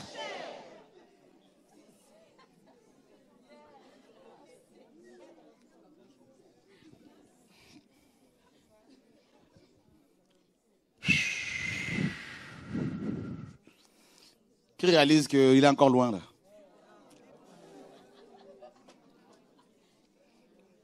Voyez, hein? Nous sommes là, on veut les dons, on veut l'onction, on veut ça. Dieu dit, venez. Venez. Moi, je suis un enseignant, j'enseigne. Viens. Un jour, Dieu prend quelqu'un. Vous savez, Moïse. Moïse, à l'âge de... Moïse était devenu grand. Hein? Il voit ses frères se battre. Il va les voir, dire, mais pourquoi vous faites ça là? Attendez, calmez-vous quand même, vous êtes frères. Il y en a un qui dit, non, tu veux me tuer comme tu as tué l'Égyptien hier là? Il se sauve. Il dit, oh là là, à l'âge de 40 ans, sauf qu'il peut. Il est parti demander l'asile chez les Madianites. Hein, les Madianites. Il arrive là-bas, Moïse était devenu un berger. Il sentait les brebis, tout ça. Ça sentait le brebis Moïse là. 40 ans de bergerie. Hein? Il était berger, 40 ans de troupeau, là, machin, tout ça là. Lui, il disait, c'est mon ministère, je mourrai berger. Et Dieu avait notre projet pour lui. Dieu a pris 40 ans pour le vider de l'Égypte. Parce que quand il arrive chez les Madianites, les filles de Jéthro ont dit que c'était un Égyptien. Alors c'était un Hébreu. Il sentait l'Égypte. Il parlait comme un Égyptien. On nous dit dans Acte 7, il était puissant en parole et en œuvre. C'est écrit, non? 40 ans après, à l'âge de 80 ans, avec son bâton, Moïse était devenu un bègue, tellement que Dieu avait brisé sa langue. moi, je m'appelle Moïse. Hein? Dieu vient maintenant, il dit maintenant que tu es brisé, là, je viens. Alléluia. Dis à ton voisin, la croix. Moïse, oui, va libérer mon peuple. Il dit, je ne sais pas parler. Dieu dit, qui a créé la bouche de l'homme? Il dit, c'est toi, mais je envoie qui tu veux. 40 ans auparavant, Moïse était là. Il savait parler. Il était puissant, parole à neuf. Mais 40 ans après le brisement, après la croix, envoie qui tu veux. C'est ça, là. Alléluia. Dis à ton voisin la croix. Dis à ton voisin la chair. C'est terrible la chair. Moi, je suis antillais. Moi, vous savez, nous les Antillais avec les Africains, on n'est pas pareil, nous. Moi, je veux d'Afrique. Non, je veux pas d'Afrique, moi. Je suis antillais. On dit, oh. Et les prophètes? Oui, les prophètes. Non, il n'est pas encore prophète. Il va mourir bientôt. Alléluia. Voilà. Moi, je suis africain, je suis antillais, moi. Oh, vous savez, les Antillais, les Antillais. Attends, 2 secondes. 20 ans après. Alors, les Antillais, c'est comment? Ah, j'aime les Antillais. Tu sais, maintenant, je travaille aux Antilles, hein. Ah, ils sont... Ma femme est antillaise, d'ailleurs. Mes enfants parlent créole. Alléluia! Jonas, oui, Seigneur, viens. Tu es prophète? Oui, viens. Il n'était pas encore brisé. La croix, il n'était pas encore sur la croix, là. Bon, Jonas, écoute, j'ai une mission pour toi. Oui, dis-moi. Ben, je t'envoie chez les Ninivites. Ah, les Assyriens? Oui. Mais ce sont nos pires ennemis. Moi, mais c'est une occasion pour les tuer, Dieu. Parce que moi, je suis raciste, moi. Les Assyriens, il faut les dégommer parce qu'ils ont péché contre toi. C'est une occasion, tue-le. Dieu dit, non, viens, va les sauver. Moi? Ah non. Il prend son portefeuille, il prend l'argent que Dieu lui avait donné, il paye le billet. Tu vas où? Je pars ailleurs. Dieu dit, vent, souffle. Jonas, il dormait. Suicidaire. Alors on dit, mais qu'est-ce qui s'est passé? Non, je fuis Dieu. Prie ton Dieu. Ah non, jetez-moi par-dessus bord. Il voulait mourir. Il pensait qu'après la mort, il allait fuir Dieu. Mais quelqu'un dit dans le psaume, où irais-je loin de ton esprit? Hein? Si je monte là-haut, tu es. Je descends dans le souche de mort, tu m'attrapes. Alléluia, acclame Dieu, il est trop fort. Non, j'aime la parole. Alléluia. Dites-moi c'est la parole.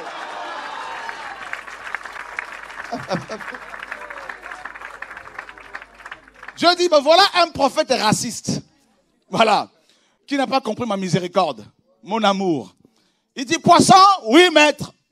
Avale-moi cet objet-là. C'est un objet à travailler, à façonner. Le poisson, Jonas. Regardez comment il a commencé à prier dans le ventre du poisson. Il s'est rappelé des psaumes. Hein? Yahweh, je me souviens de ton saint temple. Oh Seigneur mon Dieu, sauve-moi. Alléluia. Quand on est crucifié, on sait prier. Alléluia. Jesus. Quelqu'un, avant de prendre l'avion, on lui pose la question, crois-tu en Dieu? Non, moi je suis athée. Ok, pas de problème, il prend l'avion. À 11 mm d'altitude, trou d'air. Mon Dieu! On dit, oh! Dis à ton voisin la croix.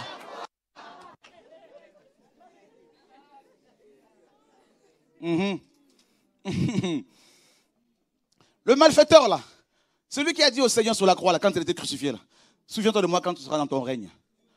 Pendant toute sa vie, on lui a prêché l'évangile certainement. Il disait non. Mais Dieu dit, va aller la croix là. Là, oh, tac, tu bouges plus. Crucifié, enfermé. C'est là que les gens prient. Seigneur, s'il te plaît, souviens-toi de moi. Je te promets, si tu me sors de cette situation, je veux tellement prier. Je veux tellement prêcher ta parole qu'il n'y aura pas un prédicateur comme moi. Dieu dit, c'est ce que j'attendais. Dis à ton voisin, il est trop fort. Dis-lui, ça ne sert à rien de le fuir.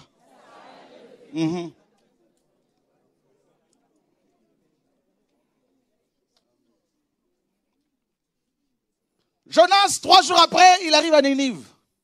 Il est obligé de prêcher. Repentez-vous car Dieu va détruire Ninive. Et il sentait le poisson, là. La croix. Pierre, oui. Seigneur, je te suivrai partout. Vous savez pourquoi? Parce qu'il avait mangé du pain et mangé du poisson. Sa belle-mère était malade une fois. Pierre n'avait plus besoin d'aller dans un hôpital. Plus besoin de sécurité sociale parce que Jésus-Christ guérissait tout le monde. Donc il dit, mais c'est un bon plan ici, là. Un jour, les enfants viennent pour voir le Seigneur. Il dit, les enfants, hé, s'il vous plaît, chasse gardée. Ici, là, c'est, ne marchez pas sur mes plans de bande, hein, parce que là, c'est pour moi, là, c'est réservé, là. Et un jour, il dit au Seigneur, Seigneur, moi, jamais je t'abandonnerai. Il dit, tout le monde, je connais tout le monde ici, là. Tout le monde peut te lâcher, mais moi, Pierre, jamais je me connais. Jusqu'à ta mort, je serai là. Mais quand ils ont vu les soldats, là, à Gethsemane, là, Pierre était le premier, hein, à courir. On dit, Pierre, où vas-tu? Laisse tomber. Chacun pour soi, Dieu pour tous. Il ne voulait pas nous écouter, maintenant il s'est fait arrêter. Là, il y en a un même, on nous dit qu'il s'est sauvé nu. L'histoire dit que c'est Jean, le plus jeune. Il avait une tunique, là, tout ça, là, on l'a attrapé, tout ça au niveau de la tunique. Regardez-là, je me sauve. Alléluia! On dit, mais qu'est-ce qui se passe? Dis à ton voisin la croix! Ah, et Pierre était là de loin, il regardait, il disait, oh là là là là là là là, c'est gâté ici, là, c'est compliqué. Et un coq qui dit, cocorica! Dieu dit à ton voisin, Dieu va utiliser les animaux pour t'interpeller. Alléluia! Frère, tu comprends la croix? Moïse, oui, 40 ans après, 80 ans. Il dit, Dieu dit, va libérer mon peuple. Il dit, mais oui, mais c'est comment? Il dit, le bâton que tu as là, c'est l'arme. Tu arrives en Égypte, je viens vous libérer. Avec quoi? Le bâton là. Dis à ton voisin, l'humour du Seigneur. Parfois, je suis là, je me dis, Seigneur, 30 ans après, je ne connais pas grand-chose. 30 ans après, tu me brises encore, je me rends compte que j'ai encore telle chose à briser. Mais Seigneur, mais c'est compliqué là, comment on va faire? La croix.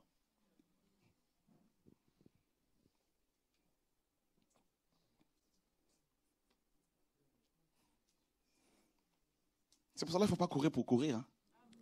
Non. Ne pense pas parce que tu prophétises que ça y est, la chair est gérée. Non. Il y en a qui viennent me voir, frère, prie pour moi. Je dis, pourquoi? Parce que je ne comprends pas les pensées impures qui m'arrivent, là, tout ça. Là. Je dis, c'est pas forcément un démon, c'est ta chair. Je ne peux pas te délivrer de ta chair. Moi-même, j'ai ma chair aussi, à gérer. Paul dit quoi? Je traite durement, c'est écrit ou pas? De peur d'être désapprouvé après avoir enseigné au. Dis à ton voisin, traite durement ton corps. Ah bah oui. La chair, elle veut s'habiller. La chair, elle veut le maquillage. La chair, elle dit, prends tes cheveux là, balance ça comme ça, là, ta tête.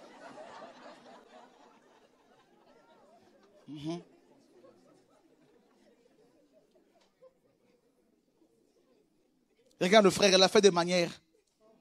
On dit, mais la sœur, là, qu'est-ce qui lui arrive avec les yeux doux comme ça, là, la chair? Pourtant, elle aime le Seigneur, hein, mais la chair la fatigue. Tu vas faire 3 jours de jeûne, tu sors de là, la chair est toujours là. Tu dors, tu te reposes un peu. Tu te réveilles, elle dit, je suis là. J'ai faim. Vrai ou faux? Pourtant, Dieu dit, il faut jeûner. Mais là, non, aujourd'hui, tu ne jeûnes pas. À 3 heures du matin, tu te réveilles. Tu sens qu'il faut aller prier. Et la chair dit, non, je suis fatigué. Repose-toi encore un tout petit peu. Je t'assure, je veux t'accompagner jusqu'au salon pour la prière, mais repose-toi un peu. Tu te réveilles comme ça, il est 7 heures, il faut courir prendre le bus pour aller au travail. À qui cela? Qui a déjà vécu cela? Dis à ton voisin, la chair. Voilà. Tu sens dans ton cœur, il faut jeûner 1 semaine. Et du jour au lendemain, tu vois une nourriture que tu aimes, tout ça là. Le pain que tu aimes vraiment, là, quelqu'un vient, il te l'offre. Et oh là là là là. Seigneur, si tu vas me comprendre cette fois-ci, là, tu manges la chair, tu manges le pain. Qui a déjà vécu ça? Voilà. Tu prends ta Bible pour la lire. Tout ça là, tu sens tes yeux.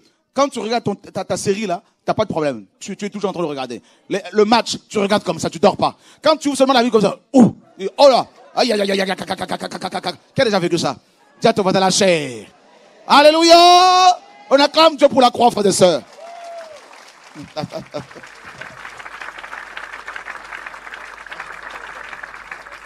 Ouais, non, tu vois. Hein? C'est pour cela, la Bible dit, fuyez l'impudicité. Ne te surestime pas. Là, tu es en train, non, je veux gérer. Non, tu ne gères rien. Ne dors pas dans la même pièce avec la femme que tu aimes. Sinon, tu vas tomber. Tu vas tomber. Prends tes jambes comme Joseph. Tu laisses ta tunique, là, c'est pas un problème. Cours. C'est pour ça que Paul, quand il a vu l'histoire de Joseph, il a dit, non, il faut fuir l'impudicité, comme Joseph. Courez.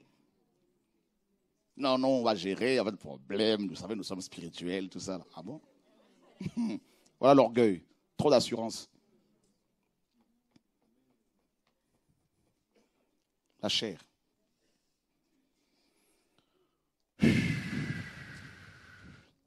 Or, si nous sommes morts Avec Christ, nous croyons que nous vivrons aussi avec lui.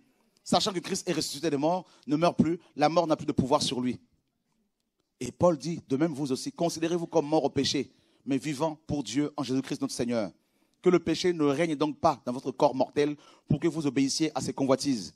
Et n'offrez pas vos membres au péché pour être des instruments d'iniquité, mais donnez-vous vous-même à Dieu comme des morts étant devenus vivants et offrez vos membres à Dieu pour être des instruments de justice. Car le péché ne dominera pas sur vous puisque vous n'êtes pas sous la loi, mais sous la grâce. Quoi donc, pécherions-nous parce que nous ne sommes plus sous la loi, mais sous la grâce? À Dieu ne plaise. Vous voyez, à Dieu ne plaise. Paul est catégorique. Catégorique. Il dit nous sommes morts. Christ a crucifié notre chair il y a 2000 ans et maintenant il nous dit tous les jours nous devons prendre notre croix. Vous savez, la victoire contre les démons commence par la victoire sur la chair. Je vous dis un secret. Tu comprends? Tu veux vivre une vie chrétienne victorieuse par rapport aux démons? Sirène des eaux, séduction, mensonge, cupidité, ce sont des esprits. Il faut que tu sois le maître de ton corps. C'est pour ça que Paul dit dans 1 Thessaloniciens 4, il dit que chacun possède son corps dans la sainteté. Ah bah oui, tu dois être maître de ton corps, c'est-à-dire par la grâce de Dieu bien sûr. Tu dois être au contrôle. C'est pour ça qu'on nous parle de l'un des fruits de l'esprit, c'est la maîtrise ou le contrôle de soi. Littéralement, c'est le contrôle de soi. Vous voyez? C'est important. Mais si tu ne contrôles pas ta chair, moi j'ai vu des frères qui ont été formés ici, comme vous le savez, hein, beaucoup sont tombés pourquoi? Beaucoup. Il y en a, je leur confie à peine une charge, une petite responsabilité. Ils commencent à enseigner, 2 ou 3 personnes commencent à leur dire « Oh, vous enseignez magnifiquement. Vous enseignez mieux que l'autre. » Ils ne comprennent pas que c'est la séduction, c'est le mensonge, et ça gonfle, ça les gonfle. Et ils se croient indispensables. Ça a toujours été comme ça ici. Et ils croient même, ils vont jusqu'à croire que s'ils partent, tout va s'écrouler. Alors qu'ils ont trouvé ce travail-là. Vous voyez le mensonge? Et ils se rendent compte en partant que personne ne les a suivis. Et même plus personne n'en parle. Confusion. Vous voyez? C'est comme ça se passe à chaque fois. Parce que la chair, Paul compare la chair à une pâte. Dans 1 Corinthiens 5, c'est comme de la pâte. Nous sommes une pâte. Il dit nous sommes une pâte nouvelle. Mais une pâte, qu'est-ce qui peut gonfler une pâte à votre avis? Le levain. Ah, vous avez compris? Et Jésus disait, méfiez-vous du levain des pharisiens et d'Hérode. C'est-à-dire leur doctrine, leurs enseignements. Ben oui, c'est le levain, les paroles des autres. Ils nous glorifient. Ah, mais tu sais, quand tu enseignes vraiment, c'est quelque chose de... Tu n'es pas comme les autres. Et tu crois que tu es devenu un grand docteur. Oh, mais tu sais, si tu commences à faire tes vidéos, beaucoup de gens seront touchés. Ah, mais tu crois que si tu commences à faire des... Et les gens sont comme ça. Et quand c'est comme ça, ils ne peuvent plus redescendre. Tu donnes une prophétie, les gens vont... Satan est très malin. Faites attention avec les belles paroles des hommes. Tu donnes une prophétie comme ça, les gens commencent à t'approcher parce que tu as prophétisé, à te gonfler. Et là, un jour, tu vas vouloir prophétiser alors que Dieu ne t'a rien dit. Et tu tombes dans le piège de l'ennemi. C'est terrible, hein? Tel que nous sommes là, on peut s'entretuer entre nous, là, si on ne gère pas nos paroles. J'ai vu des gens être détruits ici à cause des frères et sœurs qui les appellent, qui les approchent.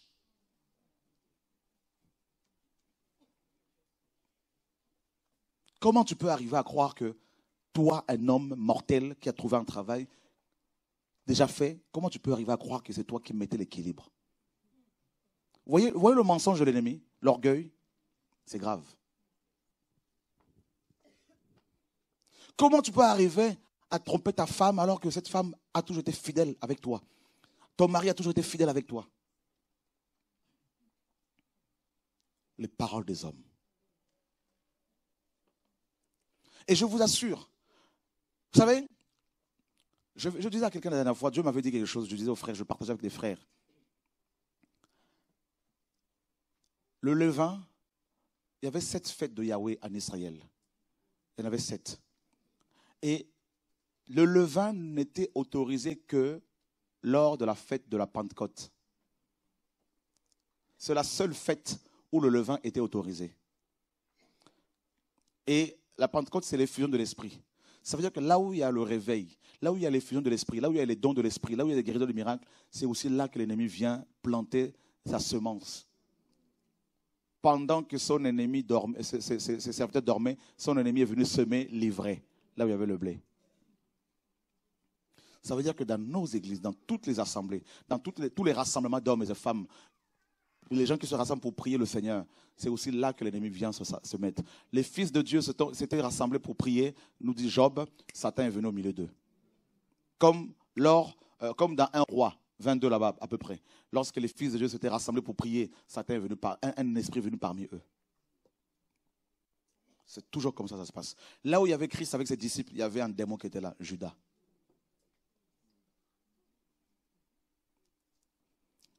Et si vous n'êtes pas capable de gérer votre chair, si vous n'êtes pas maître de vous-même, mais vous allez coucher avec des belles femmes qui vont arriver, qui vont venir vous voir, parce que vous avez l'onction de guérison des miracles.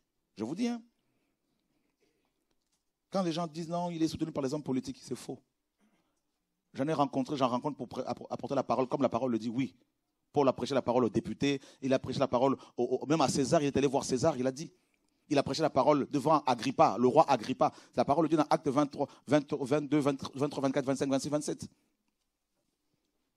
Mais ils étaient intègres. Pourquoi? Parce qu'ils ne se laissaient pas, parce qu'ils avaient le contrôle. Comme il disait le dans 1 Corinthiens 9, il dit, je traite durement mon corps, je le tiens assujetti. Quand je vois des jeunes qui ont l'appel, quand je les vois être gonflés, parce qu'ils ont 2 ou 3 versets dans la tête, ils n'écoutent pas. Tu leur dis, mais cette génération-là est grave. Nous, quand on s'est convertis en 86, là, on écoutait les aînés dans la foi. Aujourd'hui, les gens sont tellement gonflés. Et je dis bien, l'endroit où les gens sont tués facilement, ce sont les églises. Les Corinthiens avaient reçu tous les dons. Ils avaient toute la connaissance de la parole. C'était les plus charnels. Vous voyez? Le levain. Là où il y a la Pentecôte, il y a le levain. Le désordre, souvent.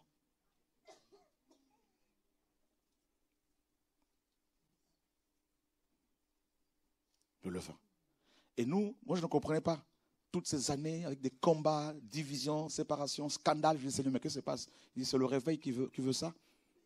C'est le réveil. Des gens sont formés, ils sont élevés, utilisés. Ils pensent que c'est eux.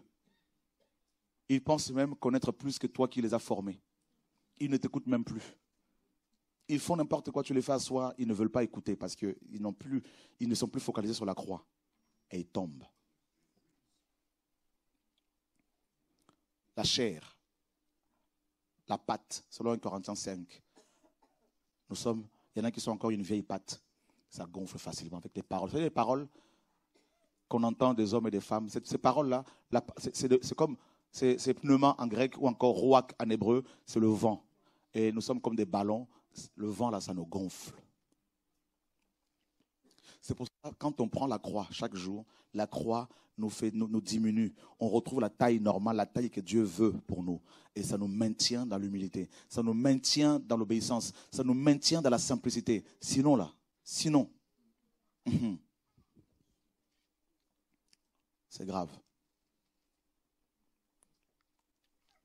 J'ai vu des frères venir, être enseignés comme ça. Ils ne connaissaient rien, ils ne prêchaient pas. Tu leur donnes le micro, tu leur dis commence à prêcher. C'est pour ça que le Seigneur m'a dit n'expose plus les gens pour l'instant. Ils commencent à prêcher, les gens les découvrent. Ils vont les approcher parce que c'est comme ça que ça prend dans les églises. Quand tu ne prêches pas, personne ne t'approche. Mais quand ils commencent à te voir de plus en plus être exposés, ils vont venir t'approcher. Il y en a qui sont charnels, qui vont être utilisés par l'ennemi à cause de leur chair. Ils ne sont pas sorciers, mais ils sont charnels. Ils vont parler, te glorifier, t'idolâtrer, ils te tuent. D'autres sont missionnés par le diable. Leur travail, c'est de vous gonfler avec les paroles bien ciblées. C'est des dards.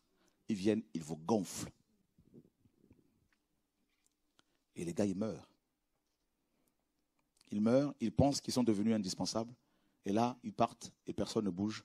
Et l'œuvre encore, il y a encore plus de gens qui sont touchés. Et par là, Dieu veut dire, c'est pas toi, c'est pas vous qui faites l'œuvre. C'est moi. C'est pour cela qu'on a besoin de la croix. Un jour, j'ai fait un songe. Il y a de cela, il me reste encore 10 minutes au moins là. Il y a 15 ans, j'ai eu une vision pendant que je dormais. Je me suis vu sur une croix, crucifié. J'étais nouvellement, il y a 17 ans même. Je venais à peine de commencer l'œuvre. 18 ans. Sur une croix. Et ensuite, je suis tombé dans la boue. Et après, je montais dans le ciel et je me suis retrouvé parmi les étoiles. Et quand je me suis réveillé, le Seigneur m'a dit, tu vas passer par beaucoup de tribulations toute ta vie. Ça va être la croix tous les jours. Quand les gens me posent la question, comment tu fais pour tenir malgré ce puissant réveil, quoique je ne suis pas satisfait, attention. Mais il faut reconnaître quand même que le Seigneur travaille énormément. Regardez le nombre que nous sommes, regardez la présence du Seigneur, toutes ces guérisons, ces miracles que le Seigneur opère, des baptêmes, de plus en plus de gens qui viennent pour se faire baptiser, mais c'est impressionnant. Et les finances que le Seigneur donne pour faire son œuvre. Chaque mois, plus de 5 000 euros sont envoyés dans les nations pour aider les pauvres. Des épiceries ici et là. Des frères et sœurs qui sont formés. Des songes que les gens reçoivent ici. Des anges qui apparaissent aux gens. Des cantiques que les gens reçoivent de plus en plus. Des cantiques terribles que les gens reçoivent de plus en plus de frères et sœurs. Et ils disent, comment tu fais pour ne pas te prendre la tête, pour ne pas chercher à voir des secrétaires, toute une organisation avec des gorilles, tout ça autour de toi, tout ça. Pourquoi tu ne te prends pas la tête? Frère, c'est la croix. C'est ça mon secret. Comment tu fais pour tenir, pour ne pas prendre des femmes d'autrui, avec des belles femmes qui arrivent ici, tout ça, tout ça. Il y en a qui viennent pour te tenter. Et partout, hein. Et les invitations, il y en a plein dans le monde entier. Frère, nous avons des invitations. Il y a des frères qui m'attendent à Dallas, d'autres, tout ça, là, dans plein de villes américaines, tout ça, qui envoient des emails en Italie, dans le monde entier, des emails, tout ça. Mais c'est impressionnant. Et je ne réponds à aucune invitation pour l'instant. Je dis, Seigneur, je veux rester un enfant, je veux faire ta volonté. Depuis des années, c'est comme ça.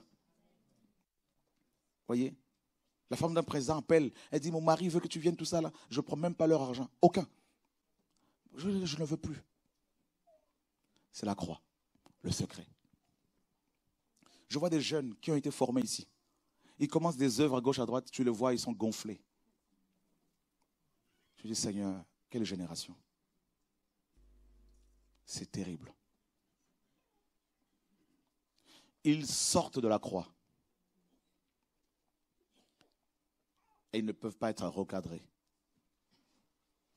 Tu dis à quelqu'un, je veux que tu t'asseyes un peu quelques instants, quelques jours, que tu n'interviennes plus à la télé. Parce que c'est pour te protéger.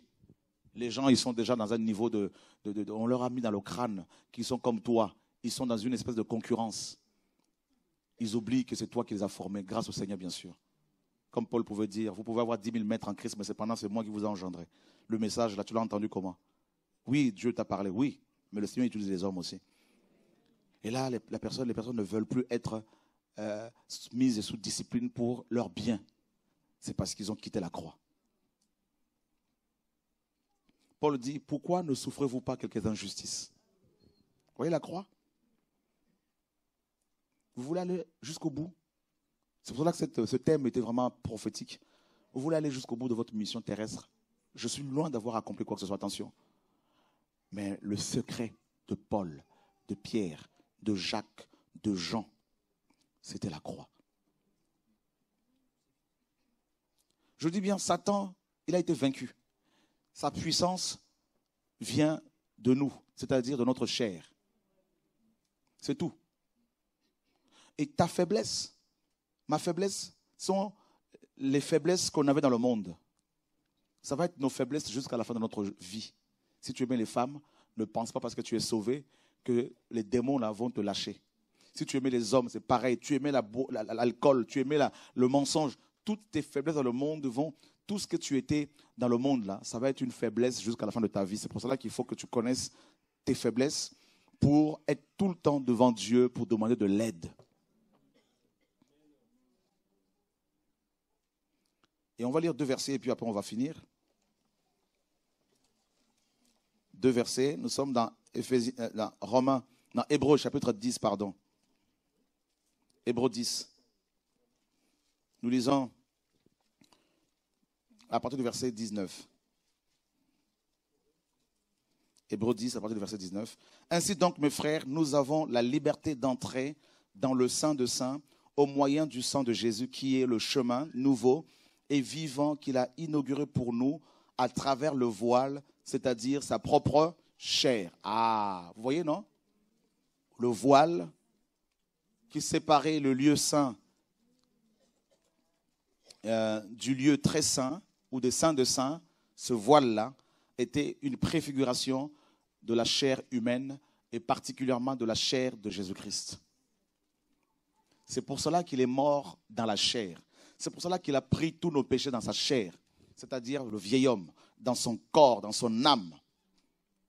Vous voyez? Et c'est pour cela qu'il est venu et il a pris ce corps, et c'est pour cela que ce corps a été flagellé comme ça. C'est pour cela qu'il a été tabassé comme ça, parce qu'il fallait aussi physiquement briser ce voile. C'est pour cela que quand il a rendu l'âme, le voile du temple, dans Matthieu 27, 51, a été déchiré en commençant par le haut, pour nous montrer que c'était une œuvre divine. Voilà. Vous voyez? C'est pour cela que Paul disait, je traite durement mon corps. C'est pour cela que nous avons besoin de la persécution. Parce que la croix, c'est aussi la persécution. Ou les persécutions, les afflictions, les outrages, les critiques. Et vous savez, beaucoup de chrétiens, quand on critique un frère, tout de suite, ils vont commencer à se douter. Ils vont commencer à douter. Pourquoi? Parce qu'ils ne connaissent pas la croix. Beaucoup d'églises en Occident, malheureusement, ne connaissent pas la croix. Si vous allez en Chine, vous allez voir des vrais chrétiens, comment ils sont persécutés. En Chine, quand on dit qu'un chrétien a été persécuté, égorgé, les gens ne sont pas étonnés parce qu'ils savent que c'est la croix. Mais ici, on va dire, non, il a péché. Ici, quand on va critiquer un frère sur Internet, on dit non, il faut faire attention parce que vous avez vu là-bas comment on parle de lui. Vous avez vu? Parce qu'ils ne sont pas habitués aux critiques. Ils ne sont pas habitués à ce que les vrais enfants de Dieu soient critiqués. Parce qu'ils ont eu un christianisme tellement gentil, tellement édulcoré, calme, à la catholique. Donc, du coup, tout le monde est gentil, tout le monde est beau, il n'y a pas de problème. Mais un vrai chrétien qui porte sa croix tous les jours va être détesté. On va le haïr, comme le Seigneur disait. Si on m'a haï, on vous haïra. Il a dit, vous serez haïs de tous à cause de mon nom. C'est ça la croix. Dieu fait cela exprès pour nous maintenir dans sa présence. Parce que si tout le monde dit du bien de nous, on va s'égarer. Voilà. Donc ne soyez pas choqués quand on critique des frères. Ne soyez pas étonnés quand on dit que quelqu'un est séducteur. Jésus a été traité de séducteur, Paul d'imposteur, de gourou, chef d'une secte. C'est dans la Bible, on le lit, toutes ces choses-là. Étienne a été lapidé, Paul a été exécuté sous Néron, Pierre a été exécuté sous Néron. Ils ont connu le martyr. D'ailleurs, le mot témoin signifie martyr. Être des martyrs du Seigneur. C'est ça la croix aussi. C'est ça la croix. Et Jésus et le voile du temple, c'était vraiment le corps du Seigneur. C'est pour ça qu'il a pris ce corps-là qui nous empêchait d'aller vers Dieu et il l'a déchiré. Complètement. Une fois sur la montagne de la transfiguration, il est sorti. Vous voyez, le corps a été métamorphosé et ils ont vu ce qui était dedans. Et Paul dit, en lui habite corporellement toute la plénitude de la divinité. Ben oui, dans ton corps là, dans le vieil homme, il y a la vie que Dieu a mis. Comme Gédéon, quand il est allé combattre contre les Madianites, ils avaient mis des flambeaux dans des vases. Il fallait les briser pour que ces flambeaux éclairent les autres. Eh bien, Dieu a mis la lumière en toi.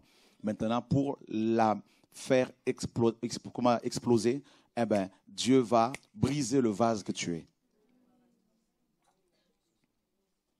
Ça s'appelle la résurrection. Vous voyez l'image que nous avons ici, que Dieu vient de me donner? C'est une chenille qui est dans un cocon. Et cette chenille, c'est toi. Le cocon, c'est le vieil homme qui peut empêcher la chenille de devenir un papillon pour s'envoler. Et Dieu va briser le cocon et la chenille devient papillon et le papillon s'envole, c'est la résurrection. Alléluia. Waouh, Seigneur, merci. Jesus. Là, on a acclamé l'homme, on veut acclamer le Seigneur, on n'en veut pas, on acclame le Seigneur. Gloire à Dieu.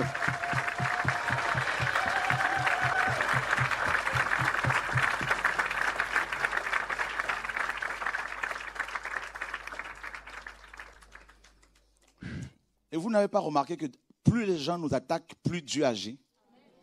C'est ça la croix.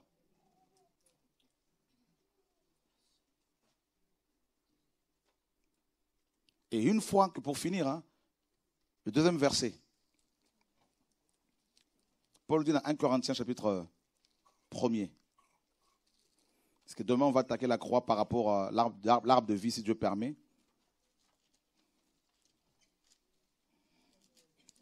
1 Corinthiens chapitre 1er.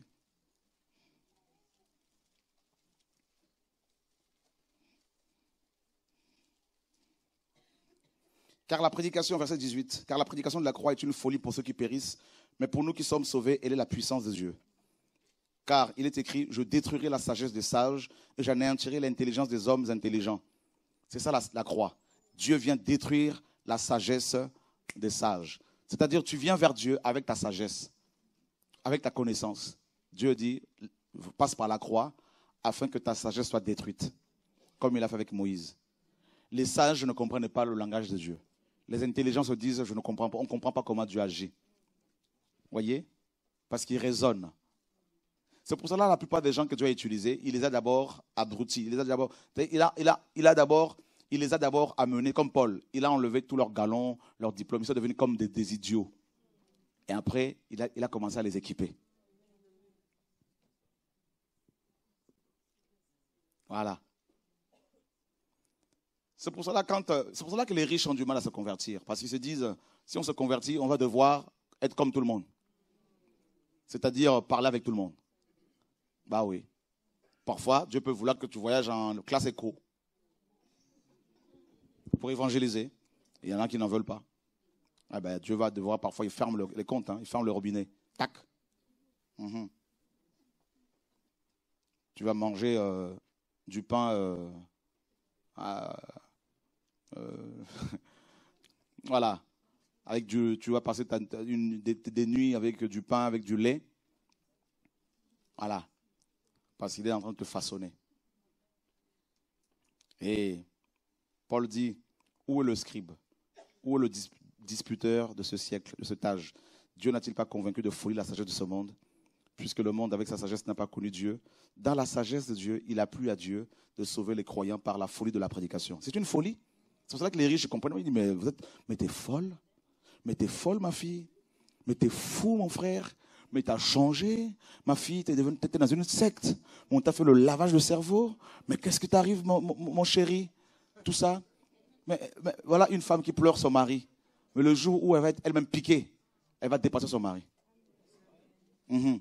Alléluia. Amen. Les Juifs demandent des miracles. Et les Grecs cherchent là.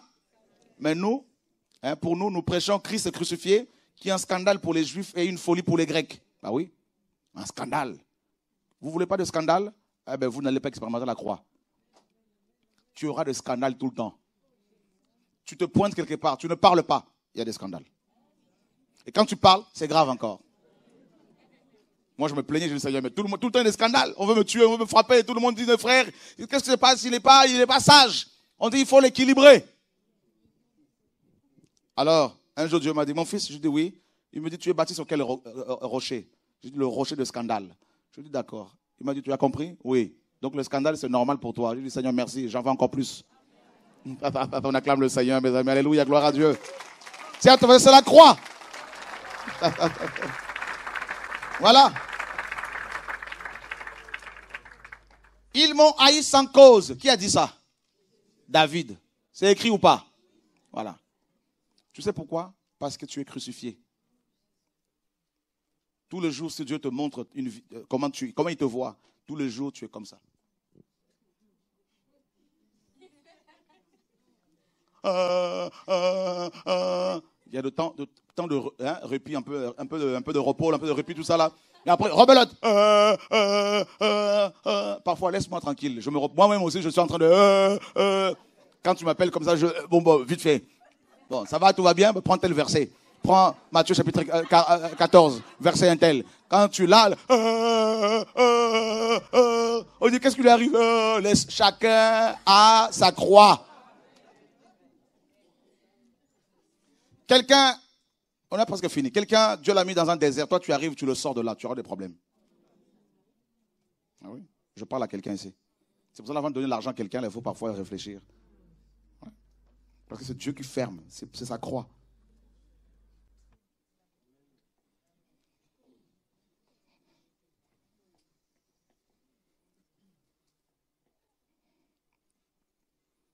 Ta femme n'est pas encore convertie? Ne viens pas me voir pour que je chasse. Je ne sais pas quel démon va chasser. Dieu sait que tu as encore du caractère, ma soeur. Alors, ton mari, c'est ta croix pour l'instant. C'est une écharde pour toi. Ta femme, c'est une écharde, je parle à quelqu'un. Ton père, pareil. Ta mère, pareil. Ton cousin, là, voilà. Tu vas rentrer ce soir, tu vas commencer à réfléchir encore, ils vont me prendre la tête encore aujourd'hui, tout ça. Voilà. Tant que tu ne seras pas mort, Dieu va l'utiliser contre toi. Il va falloir que tu te taises. Si vous donnez un coup de pied à un mort, il ne va pas réagir. Hein? Mais c'est vrai que nous ne voulons pas mourir, moi le premier. Hein? Parfois, on sent quelque chose qui te prend, on dit, bon, Dieu dit, calme-toi.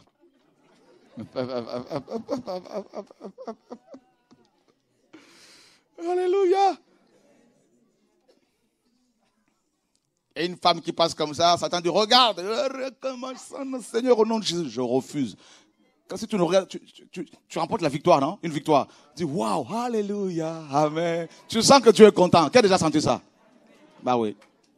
Le caractère, il y a des femmes là, elles parlent tout le temps. À chaque fois, t'as vu. Dieu dit maintenant, tais-toi. Prie. La croix. Je sais qu'il y en a qui souffrent ici. Il y en a qui n'en peuvent plus. Ils aimeraient abandonner, mais tu vas aller où? Parce que tu es crucifié.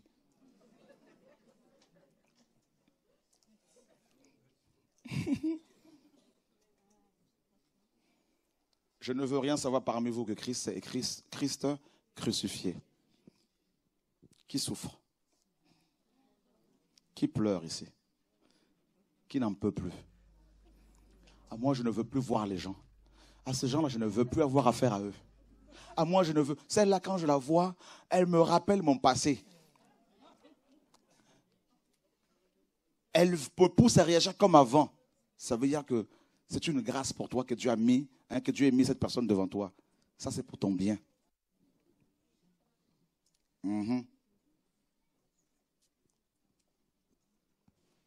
Seigneur, sauve-nous. Dis à ton voisin, la chair. Elle a été vaincue. Au nom de Yeshua.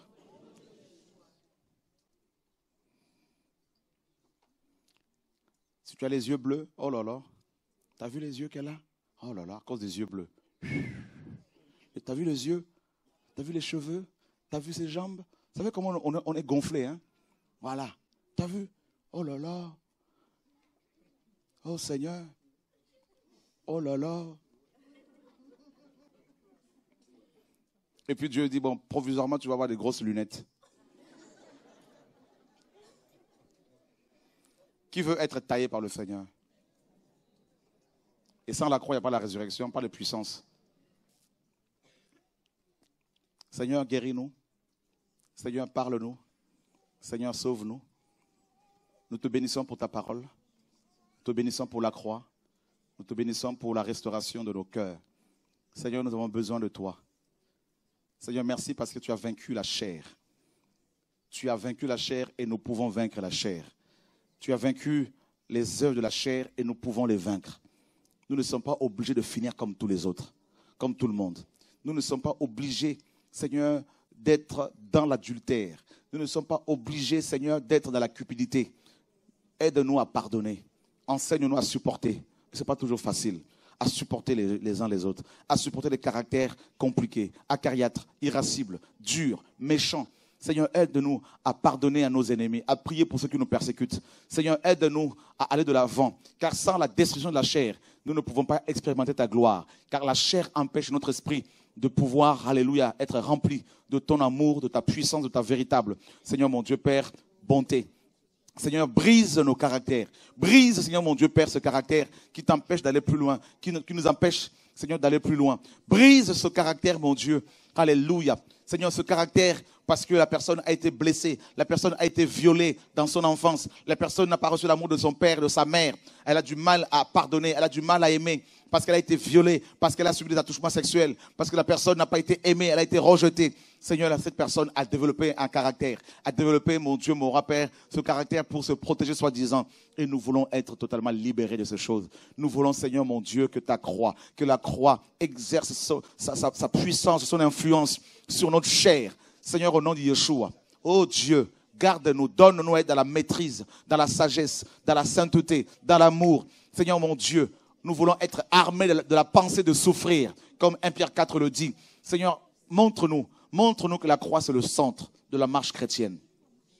Au nom de Yeshua, nous disons à la chair que tu ne vas pas dominer sur nous, que tu ne vas pas dominer sur l'Esprit de Dieu, sur l'Esprit que Dieu a mis en nous. Tu ne vas pas dominer sur notre appel. Nous refusons que tu nous éloignes du Seigneur. Au nom de Yeshua, nous voulons combattre le bon combat. Le combat contre la chair, contre la langue, contre les yeux, contre les oreilles. Nous ne voulons pas écouter les critiques. Nous voulons écouter ta parole. Nous ne voulons pas parler n'importe comment, Seigneur mon Dieu. Au nom de Yeshua, aide-nous, mon Dieu Père, à gérer la chair, à contrôler la chair. Au nom de Yeshua, la peur s'en va. Au nom de Yeshua, la mort s'en va. Au nom de Yeshua, au nom de Yeshua, Seigneur mon Dieu, merci pour ta parole. Seigneur, pardonne nos péchés, nos manquements. Nous sommes faibles, Seigneur. Nous reconnaissons notre faiblesse ce soir. Père, au nom de Yeshua, garde-nous dans ta pensée, dans ton amour, dans ta vérité. Seigneur, au nom de Yeshua, merci pour mes frères et sœurs. Merci pour ton évangile, Seigneur Yeshua. Nous avons accès à ta présence et nous voulons l'expérimenter tous les jours. Père, merci. Tu as été beaucoup blessé, Dieu le sait. Tu as été beaucoup blessé. Tu as été beaucoup calomnié. Et Dieu sait. C'est lui qui a permis cela. C'est lui qui permet cela. Parce qu'il y a une grande bénédiction qui arrive. Il faut que tu sois travaillé, il faut que tu sois mort, il faut que tu sois morte pour gérer cette bénédiction, pour supporter cette bénédiction, pour pouvoir être une source de bénédiction pour les autres. Voilà pourquoi le Seigneur est en train de t'équiper. Il est en train de te façonner. Il est en train de te travailler. Tu demandes des signes au Seigneur et Dieu t'en donne. Ce soir, il te dit, c'est moi qui t'aime. C'est moi qui t'ai appelé mon enfant. C'est moi qui t'ai parlé. C'est moi qui te parle.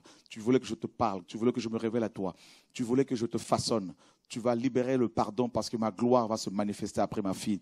Et ce soir, je m'adresse à toi. Toi que j'aime. Toi pour qui j'ai versé mon sang. Toi qui a été qui a beaucoup subi, qui subit encore beaucoup de rejet de ta famille. Tu subis encore beaucoup de rejet. Cet homme, tu l'as beaucoup aimé et il t'a beaucoup blessé. Il a profité de toi. Ton père ne t'a pas beaucoup aimé. Ton père t'a beaucoup rejeté. Tu as été beaucoup comparé aux autres. On a beaucoup comparé les gens à toi. On a beaucoup, n'est-ce pas, écrasé ton cœur, écrasé tes projets, écrasé tes propositions, tes conseils. Le Seigneur te dit, je veux que tu me fasses confiance. Je veux finir l'œuvre que j'ai commencée dans ta vie. Au nom de Yeshua, notre Seigneur et Sauveur.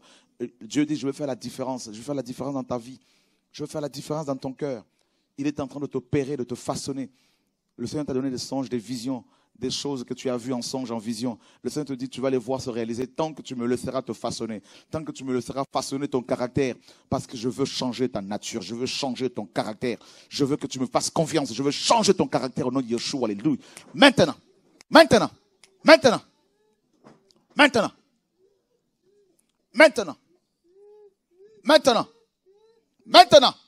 mon fils, je te guéris ce soir, je t'affranchis ce soir.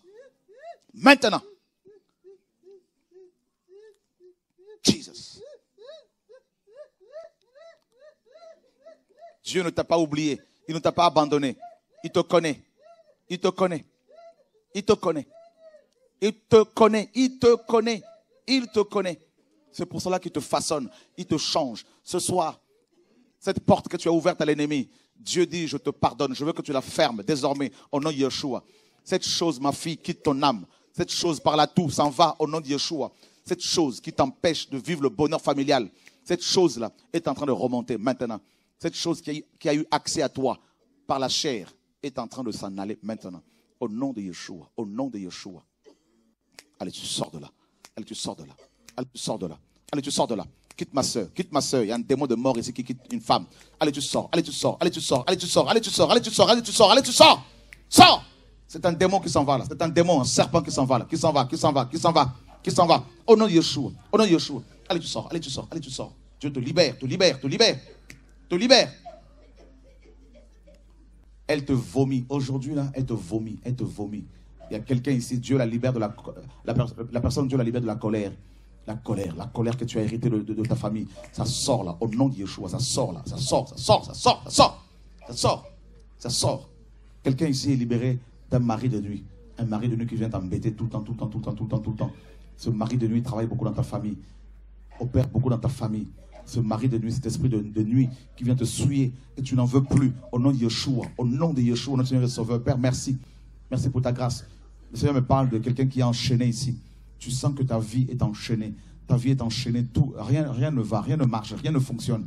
Tout ce que tu entreprends là, c'est comme si tout est volé à chaque fois. Tout est détruit à chaque fois. Il y a des chaînes. Là où tu es assise, là, il y a des chaînes que Dieu est en train de briser maintenant. Des chaînes qui se brisent maintenant. Maintenant, ma soeur. Voici ta délivrance. Voici ta délivrance. Maintenant, dans le nom de Yeshua. Tu sors de là. Sors de là. Si, tu t'en vas. Tu t'en vas maintenant. Au nom de Yeshua. Tu sors de là. Allez, tu remontes et tu t'en vas. Maintenant, tu t'en vas. Il y a un ange qui délie. Délie. Envoie un ange là, qui est avec une clé là, nord, là, qui délie. Alléluia, ta vie. Au nom de Yeshua, le Seigneur le Sauveur, alléluia, gloire à Dieu, magnifique Seigneur. Alléluia. Il y a une femme ici. Dans ta famille, personne ne se marie. On a volé le mariage. On a brisé votre rêve par rapport au mariage. Et le Seigneur vient briser toutes ces choses-là au nom de Yeshua. Il vient mettre de l'ordre. L'œuvre de la croix dans ta famille. Alléluia. Est évidente. Seigneur, soit béni, soit glorifié au nom de Yeshua, le Seigneur le Sauveur. Amen. Soyez bénis. Gloire à Dieu. On se retrouve demain.